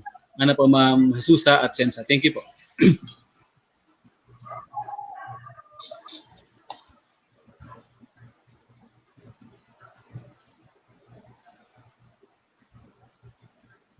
Ito po ang isa pa. Ito po sa ating mga kasamahang FASI po ngayong araw na ito. Good day po. Ask ko lang po kung may target number po ba ang activities na dapat ilagay mula sa introduction hanggang assimilation. Dapat po ba tig-3 activity ang ilalagay? Yan po. So bagamat ito po ay masasagot natin sa paggawa natin ng ating pong exemplar, kasi po ang pinag-uusapan na po rito ay yun pong bahagi ng exemplars. Ano po? Then again, we have to consider po the number of days o yung mismo kung pang 1 day siya, ilang minutes po ba yung ating pagtuturo, anong subject natin. Ganun din naman kung ito ay good for 5 days, na ma-determine po natin yan sa paglalatag po natin doon sa ating pong mismong exemplar. So this question will further be answered tomorrow by the session specifically dedicated for this particular question. Thank you po.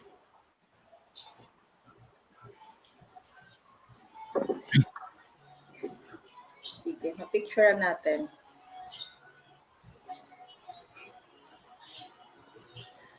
Tanong po ni Ma'am Angelica, tanong lang po, paano po mai-compress ang topic sa one milk na 3 to 5 topics ang sakop? Kagaya po ng sa senior high school na komunikasyon. Malawak po ang sakop na topic konseptong pangwika. Paano daw po mai-compress ang topic na one milk sa 3 to 5 topics ang sakop? Lalo na sa senior high school. Apo. Binabalikan ko po yung mismong mga kasulatan po natin at doon ko po binabase po yung sagot natin. Kasi nga po malamang po ang binabanggit ni Ma'am Angelica yung po mga clustered competencies po natin na binigyan po ng particular din na bilang ng araw ng pagtuturo. So katulad po nitong sa komunikasyon, actually hinahanap ko po siya kasi ang nandito po sa akin naka-open ngayon ay ibang subject po. Yan. So nasaan na ba?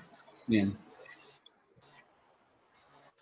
So kung mayroon po tayo kasi mga tinatawag na clustered competencies, so doon po sa nilagay nila na yan,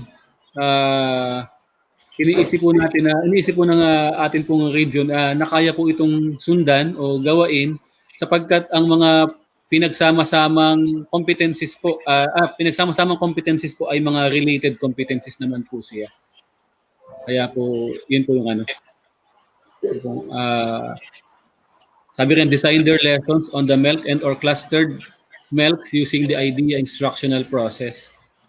So yun po yung ating salamat po.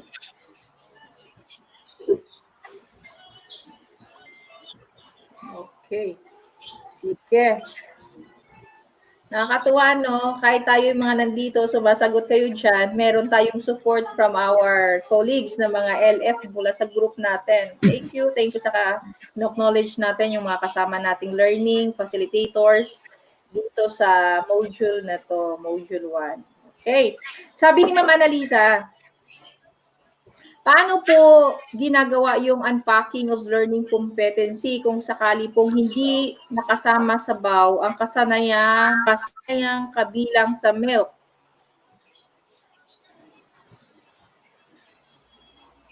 Les, may gusto kong sabihin, Les? Paano po ginagamit ang unpacking ng learning competency kung sakali pong hindi nakasama sa BAW ang kasanayang kabilang sa MELC? Yeah.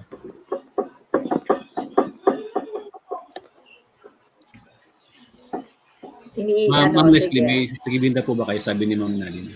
Hello po, ma'am. Ay, di po ba, ma'am, ang gagamitin po natin as basis sa region natin ay yung budget of work po. Kasi yan na po yung contextualize. So, yun po yung magiging basis natin. Tama.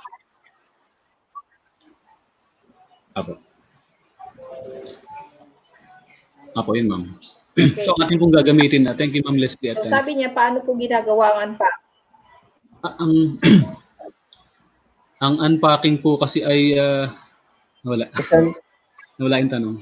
Sige, Sir Master. Opo. Kasi po, Sir Chris, may sasabihin? Opo. Kasi po yung sa unpacking po ng learning competency, kung pinag-uusapan po yung sa central office, is yung mga experts po natin doon sa central office. And when it comes naman po dun sa region, ito pong dito sa ating budget of work, ang nag-in-charge nga po ay ang CLMD po.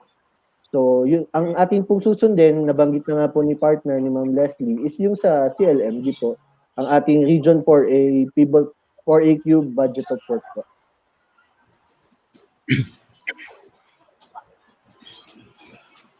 Okay. Sige, thank you. So, dito tayo sa ating region. Pa-clarify naman po. Sige, sinong pwedeng magbasa? Ma'am Gail, pakibasa. Miss Gail. Ang question po ni Ma'am Rona Pecho, pa-clarify naman po, sabi po ninyo, one milk, one exemplar.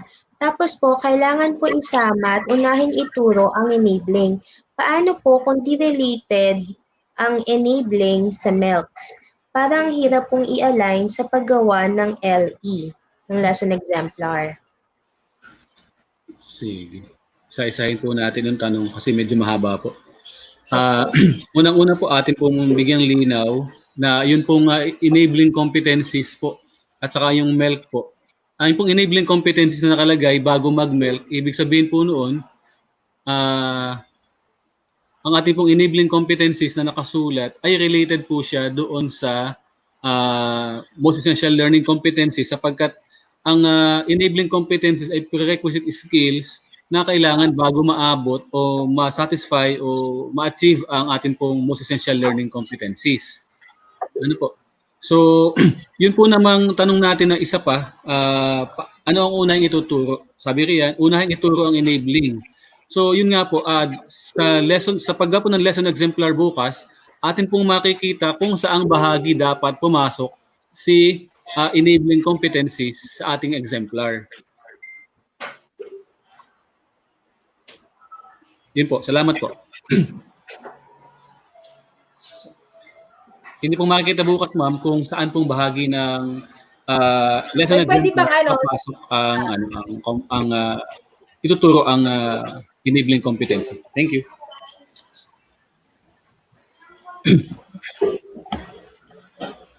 Ma'am Nadine, please sa ating mga PAC, sa ating mga participants. Sige, go ahead. Oo. Sa ating mga participants po, please refer go ahead, Ma'am Giselle. Please refer sa Regional Order 10 and Regional Memorandum 306 for the updates of MELC and BAW para hindi po tayo naliligaw. Ano po? Hindi po pwedeng ang MELC at saka enabling competency ay magkalayo. Apo. So yun po dahil nga po yung enabling po ay siya yung dapat muna. Nawawala kayo ha. Ang enabling competency po kasi, para siyang prerequisite skill para po ma-achieve natin yung ating MELC. So, kailangan po muna mag-prerequisite skill bago po ma-achieve natin yung competency na hinihit natin. Tinutulungan niya po yun. Kaya po, mauna po talaga siya, pero hindi pa rin po tayo hiwalay dun po sa ating 1 MELC is equal to 1 exemplar. Lahat naman po sila ay magiging related pa rin. Tutulong pa rin po yung enabling objective natin, enabling competency natin para ma-achieve po natin yung MELC. Kaya po, bukas po higit nyo maiintindihan po kung saan po bahagi tuturo yun. Inuulit lang po natin.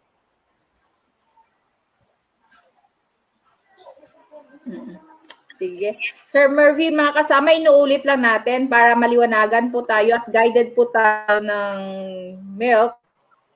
Refer po tayo sa Regional Order number 10, Series of 2020 at Regional Memorandum number 306, Series of 2020. Lahat po yan naka-upload po sa website ng Calabarzon, depedcalabarzon.ph. Yun, doon nyo po makikita, inuulit po natin, Regional Order number 10, Series 2020 at saka Regional Memorandum number 306 Series of 2020 as regards MELC po, doon po tayo magbabase para hindi po tayo maliligaw.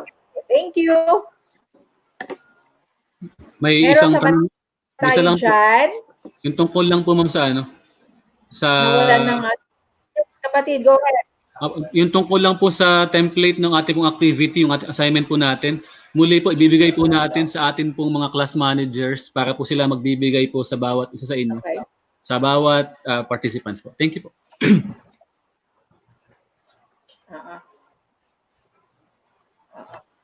Sige. Yung templates available naman siya Apo, meron na po it's only the class manager to post in the respective rooms. Okay? Okay na po. Meron pa po ba tayo chat? Meron ba bang mga nag-text sa inyo dyan na hindi makakapasok sa sobrang dami ng participants natin ngayon? Meron? Ayan. Sige po. Sabi ni Sir Romel Almero, Sir Romel, is adapting to the modules optional? Pagtapos na po kami sa exemplars, tapos saka pa lang dumating ang modules, pwede po ba hindi na namin i-edit yung ginawa namin?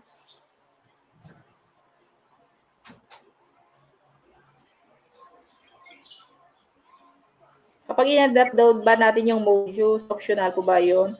Nga So siguro yung mga tanong natin, now we think that we have already answered ay ano na no? Tawag dito yung mga tanong na nasagot na. Gusto lang ulit i-clarify ng mga kasama natin ay wag na po nating itanong to give chance to others to ask questions po. Ano po? Sige.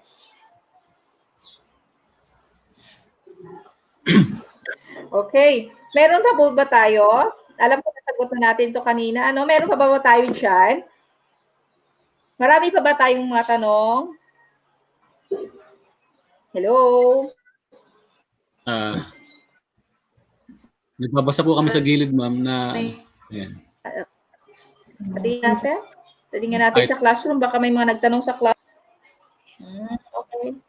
Ano po yung mga learning? Okay. Walang. Ma'am, mayroon pong tanong. May nabasa po ni Ma'am Gail.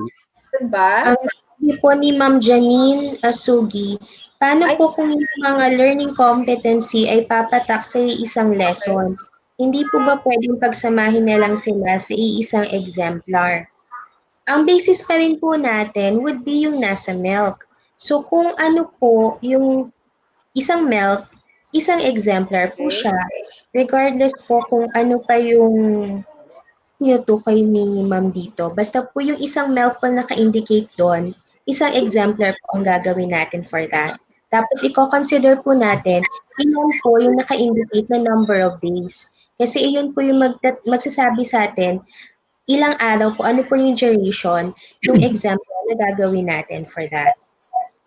Tsaka yun nga po, maraming salamat Ma'am Gail. Siguro isa ring ulitin natin yung binanggit natin kanina, may mga competencies na clustered na pinagsama talaga at binigyan ng bilang ng araw dahil nga sila ay mga related competencies. Kaya po kung mga related competencies ito, sang-ayon dun sa ating pivot for a budget of work, ay sila po talaga ay antimano magkakasama na po pag po ating nakita pa ng mas matagalan po yung ating RM 306. Thank you po.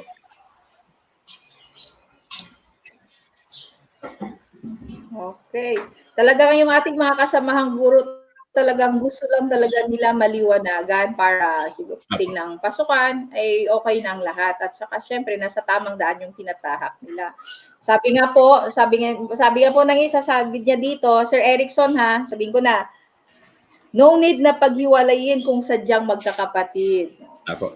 Nga po yung clustered competencies. Okay, sige, thank you Sir Erickson ha. Pag mga clustered, no need na paghiwalayin ang sadyang magkakapatid. Okay. So, sabi naman ni Sir Erwin, good morning po. Paano po makakarating sa aming mga teachers ang mga soft copy po ba or hard copy? Kung hard copy po ba ay isang bata, isang module ang bilang? Thanks po. Ma'am Giselle, are you there? Ma'am Luz? Yes, Ma'am Nadine. Saan kaya ang mga... Ma'am Giselle? Yes, oo. Ma'am Giselle, sabi Yes ni po. Sir Erwin, paano po nakakarating sa aming mga teachers ang mga modules? Paano po? Soft copy po ba or hard copy? Kung hard copy po ba ay isang bata, isang module ang bilang? Yes po, isang bata, isang module. Nasa LCP na po yan ng inyong mga division offices. Nasa LCP na rin po yan ng inyong mga principal. So when it comes to modules, alam po natin na mabibigyan ang bata 1:1. May mga pamamaraan na po ang inyong mga division offices. May mga pamamaraan na po ang inyong mga division offices on how to distribute all the modules. Okay, sige. Maliwanag po. Maraming salamat, Ma'am Giselle. Si Ma'am Luz po kaya may sasabihin? Ma'am Luz? Yes po. Now, actually po, ang mga eskwelahan din po, kasama po ang mga principals po ninyo, ay may una pong pamamaraan na na plano na naayon po sa sinabi ni Ma'am Giselle. Nakapaloob po ito sa learning continuity plan ng inyong mga paaralan. So, alamin po ito sa pamamagitan ng inyong principal kasi po ang SDO mayroon na rin po silang pamamaraan kung paano ito makakarating sa lahat ng mga paaralan na kanilang nasasakupan. So, yan po. Marami pong salamat sa katahanan. Okay, thank you very much, Ma'am Luz. Ayan. Okay. Sabi ni Teacher JBM, kung wala pong enabling competency, ibig sabihin po ba ay magiging enabling na ang next na milk ay yung previous milk?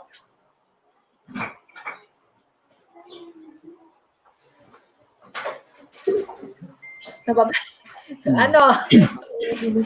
May mga magandang umaga po Dr. JBN. Sige, kapatid. May mga milk po tayo na walang enabling na kasama. Lalong higit po sa mga senior high school natin. Ngayon po, kung titingnan natin, ang takbo po kasi ng ating mga learning competencies po ay tag rito. Ano ba? Nagiging ano ka sabihin to? Nagiging kailangan din kasi yung isang milk para mag-build up pa yung susunod na mga milks. So in essence, nagiging ganyan po yan. Pero kung wala po talagang enabling competencies na nakapaloob doon sa ating milk, ay okay lang po yun. Kasi po ibig sabihin po noon, siya nga po ay, kung milk na yan ay stand alone po siya. At pwede na po siyang gawaan ng sariling exemplar yung pong milk na yan. Thank you po.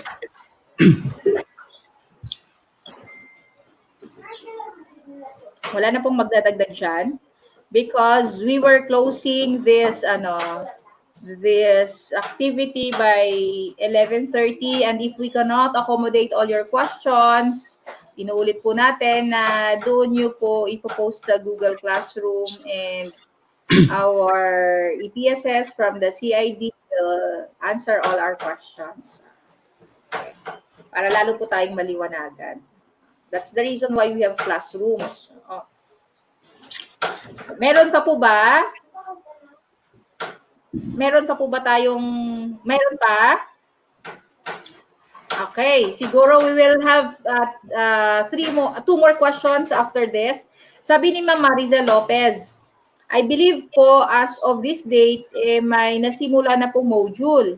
Is there any way po na mapakita sa aming mga teachers at least one part po for us to be guided kung anong nilalaman so we can easily draft our lesson exemplar? Thank you. Can I answer it? Giselle, gusto mo ba sagutin? Yes, oo. They should not worry about lesson exemplar kasi that will tomorrow i-discuss po bukas yung part by part mula sa introduction, sa development, sa engaging, and assimilation. I-discuss po yan ng maliwanag bukas ng ating mga facilitators. Pagdating po sa modules, we cannot give you as of now kasi talagang bago ilabas ang module ay i-quality assure yan dahil mahirap na po ang mga makita na may mali or what. So ang CLMD po are really trying to finish all the modules and it will be released soon. So wag po kayong mag-alala, makukuha niyo po ang module na yan. When it comes naman sa pag-draft ng inyong LE, tomorrow it will be discussed thoroughly ng ating mga facilitator. Okay. Sige, thank you. Basta alam natin, isang bata, isang module, at yun ay nasa LCP na ng mga SDO at saka ng mga schools natin. Okay? So, we need two more questions pa before we are going to wrap up things. Ma'am, may tanong po rito si Ma'am Michelle Cortez. Yes. Maria Michelle Cortez. Yes, kapatid, go ahead. Good day, M. Nasa MELC po ng grade 7 math ng National ay performs fundamental operations of integers. Sa MELC po naman ng region ay addition at subtraction lang po ng integers. Alin po doon ang susundin namin? Thanks po. So yun po, according to Regional Order number 10 po, we have to follow po mismo yung pong ating MELC Pivot 4A budget of work. So doon po tayo mag-refer, ma'am, sa atin pong Regional Order number 10 at saka po sa Regional Memorandum 306. Yun po yung ating sundin na mga budget of work. Thank you po. Okay. Sige, one last question. Meron pa ba? Okay, ito na last na kay Ma'am Abigail. Sabi ni Ma'am Abigail, kung wala pa pong modules, exemplar po ba muna ang ibibigay sa mga bata? Wait lang. Exemplar po ba muna ang ibibigay sa bata o worksheets lang po? Baka may mga part po kasi ng si Ma'am Gail ba o si ano? Ano po yun? Kung wala pa pong modules, exemplar po ba muna ibibigay sa bata or worksheets lang po? Actually po kasi, babalikan na lang po natin yung nababanggit po natin na kada division, kada school, meron po tayong learning continuity plan. So, syempre, hindi po talaga natin ma-determine ano ba yung darating, ano po ba yung specific na mangyayari. So, meron naman po tayong mga ginagawa na steps para po ma-ensure na kung sakali mang walang ganito, kung sakali man na ganito ang dumating, meron po tayong gagawin. Handa po tayo sa ating mga respective schools.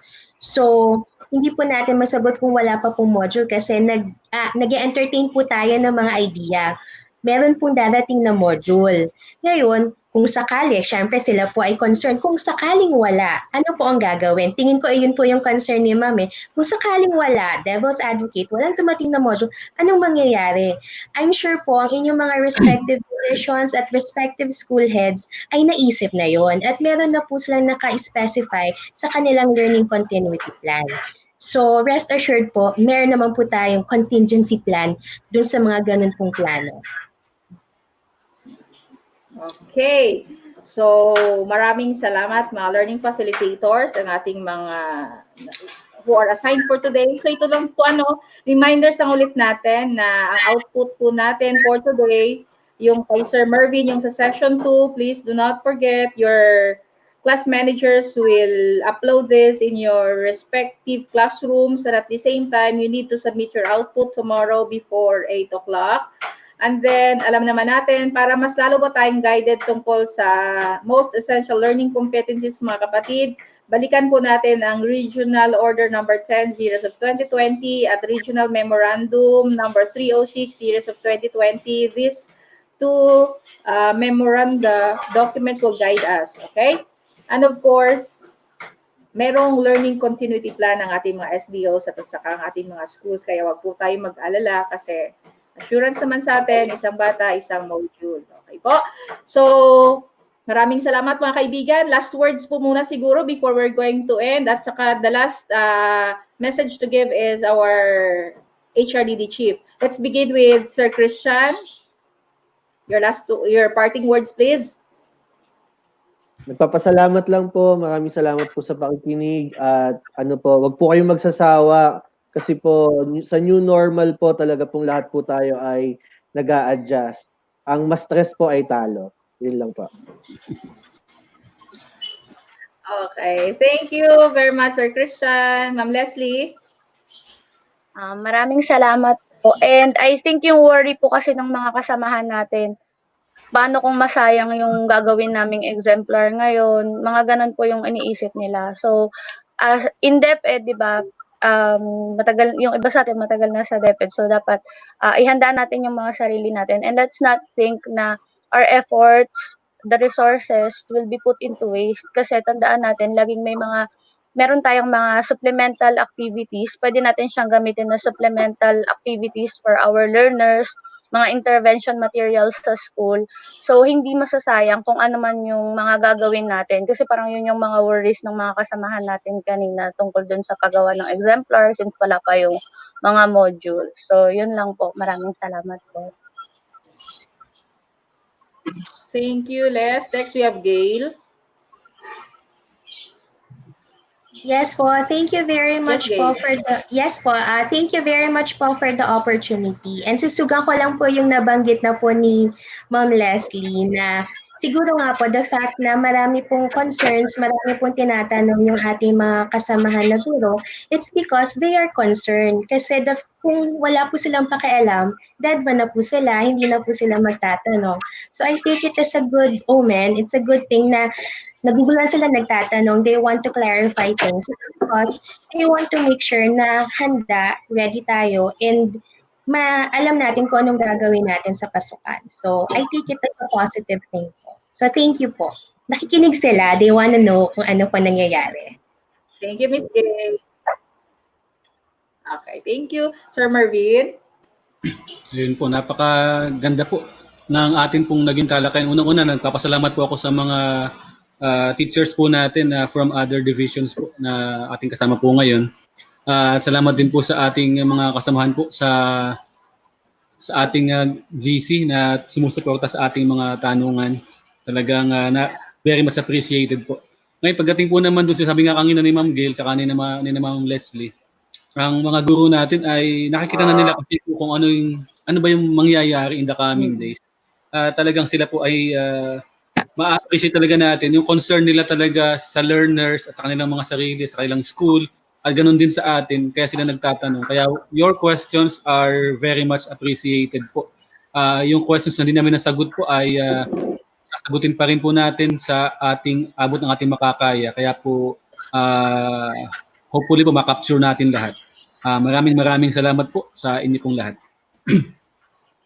Thank you, Sir Marvin. Ma'am Luz, and finally po.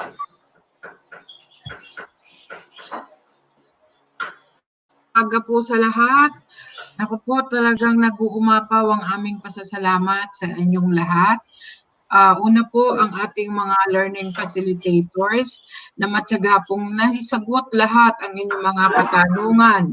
Ang lahat po ng mga nabanggit po nila ay lahat po iyon nasasaad sa mga issuances ng ating region at maging po sa issuance po ng central office.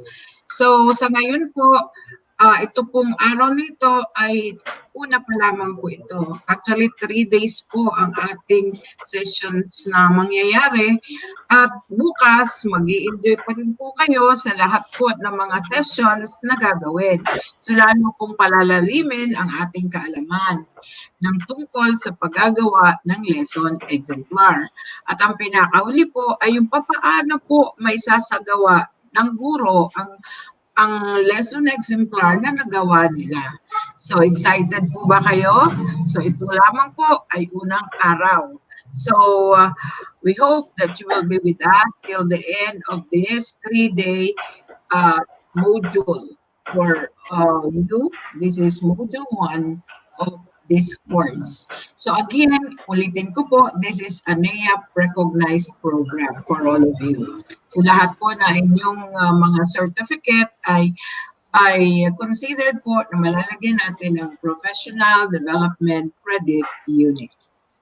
So maraming salamat po, lalo na rin po sa ating Ma'am Nadine, sa lahat po ng mga nasa technical aspects ng paggawa ng training na ito, si Sir Ray Valenzuela, maraming salamat, at sa mga HRDD team na talaga po ang dami po natin ginawang pag-prepare nitong gawaing ito dahil alam po namin na tayo mga kaguruan ay napakahalaga po ito. Again, tulong-tulong po tayo harapin ang anumang mga pagsubok sa ating buhay.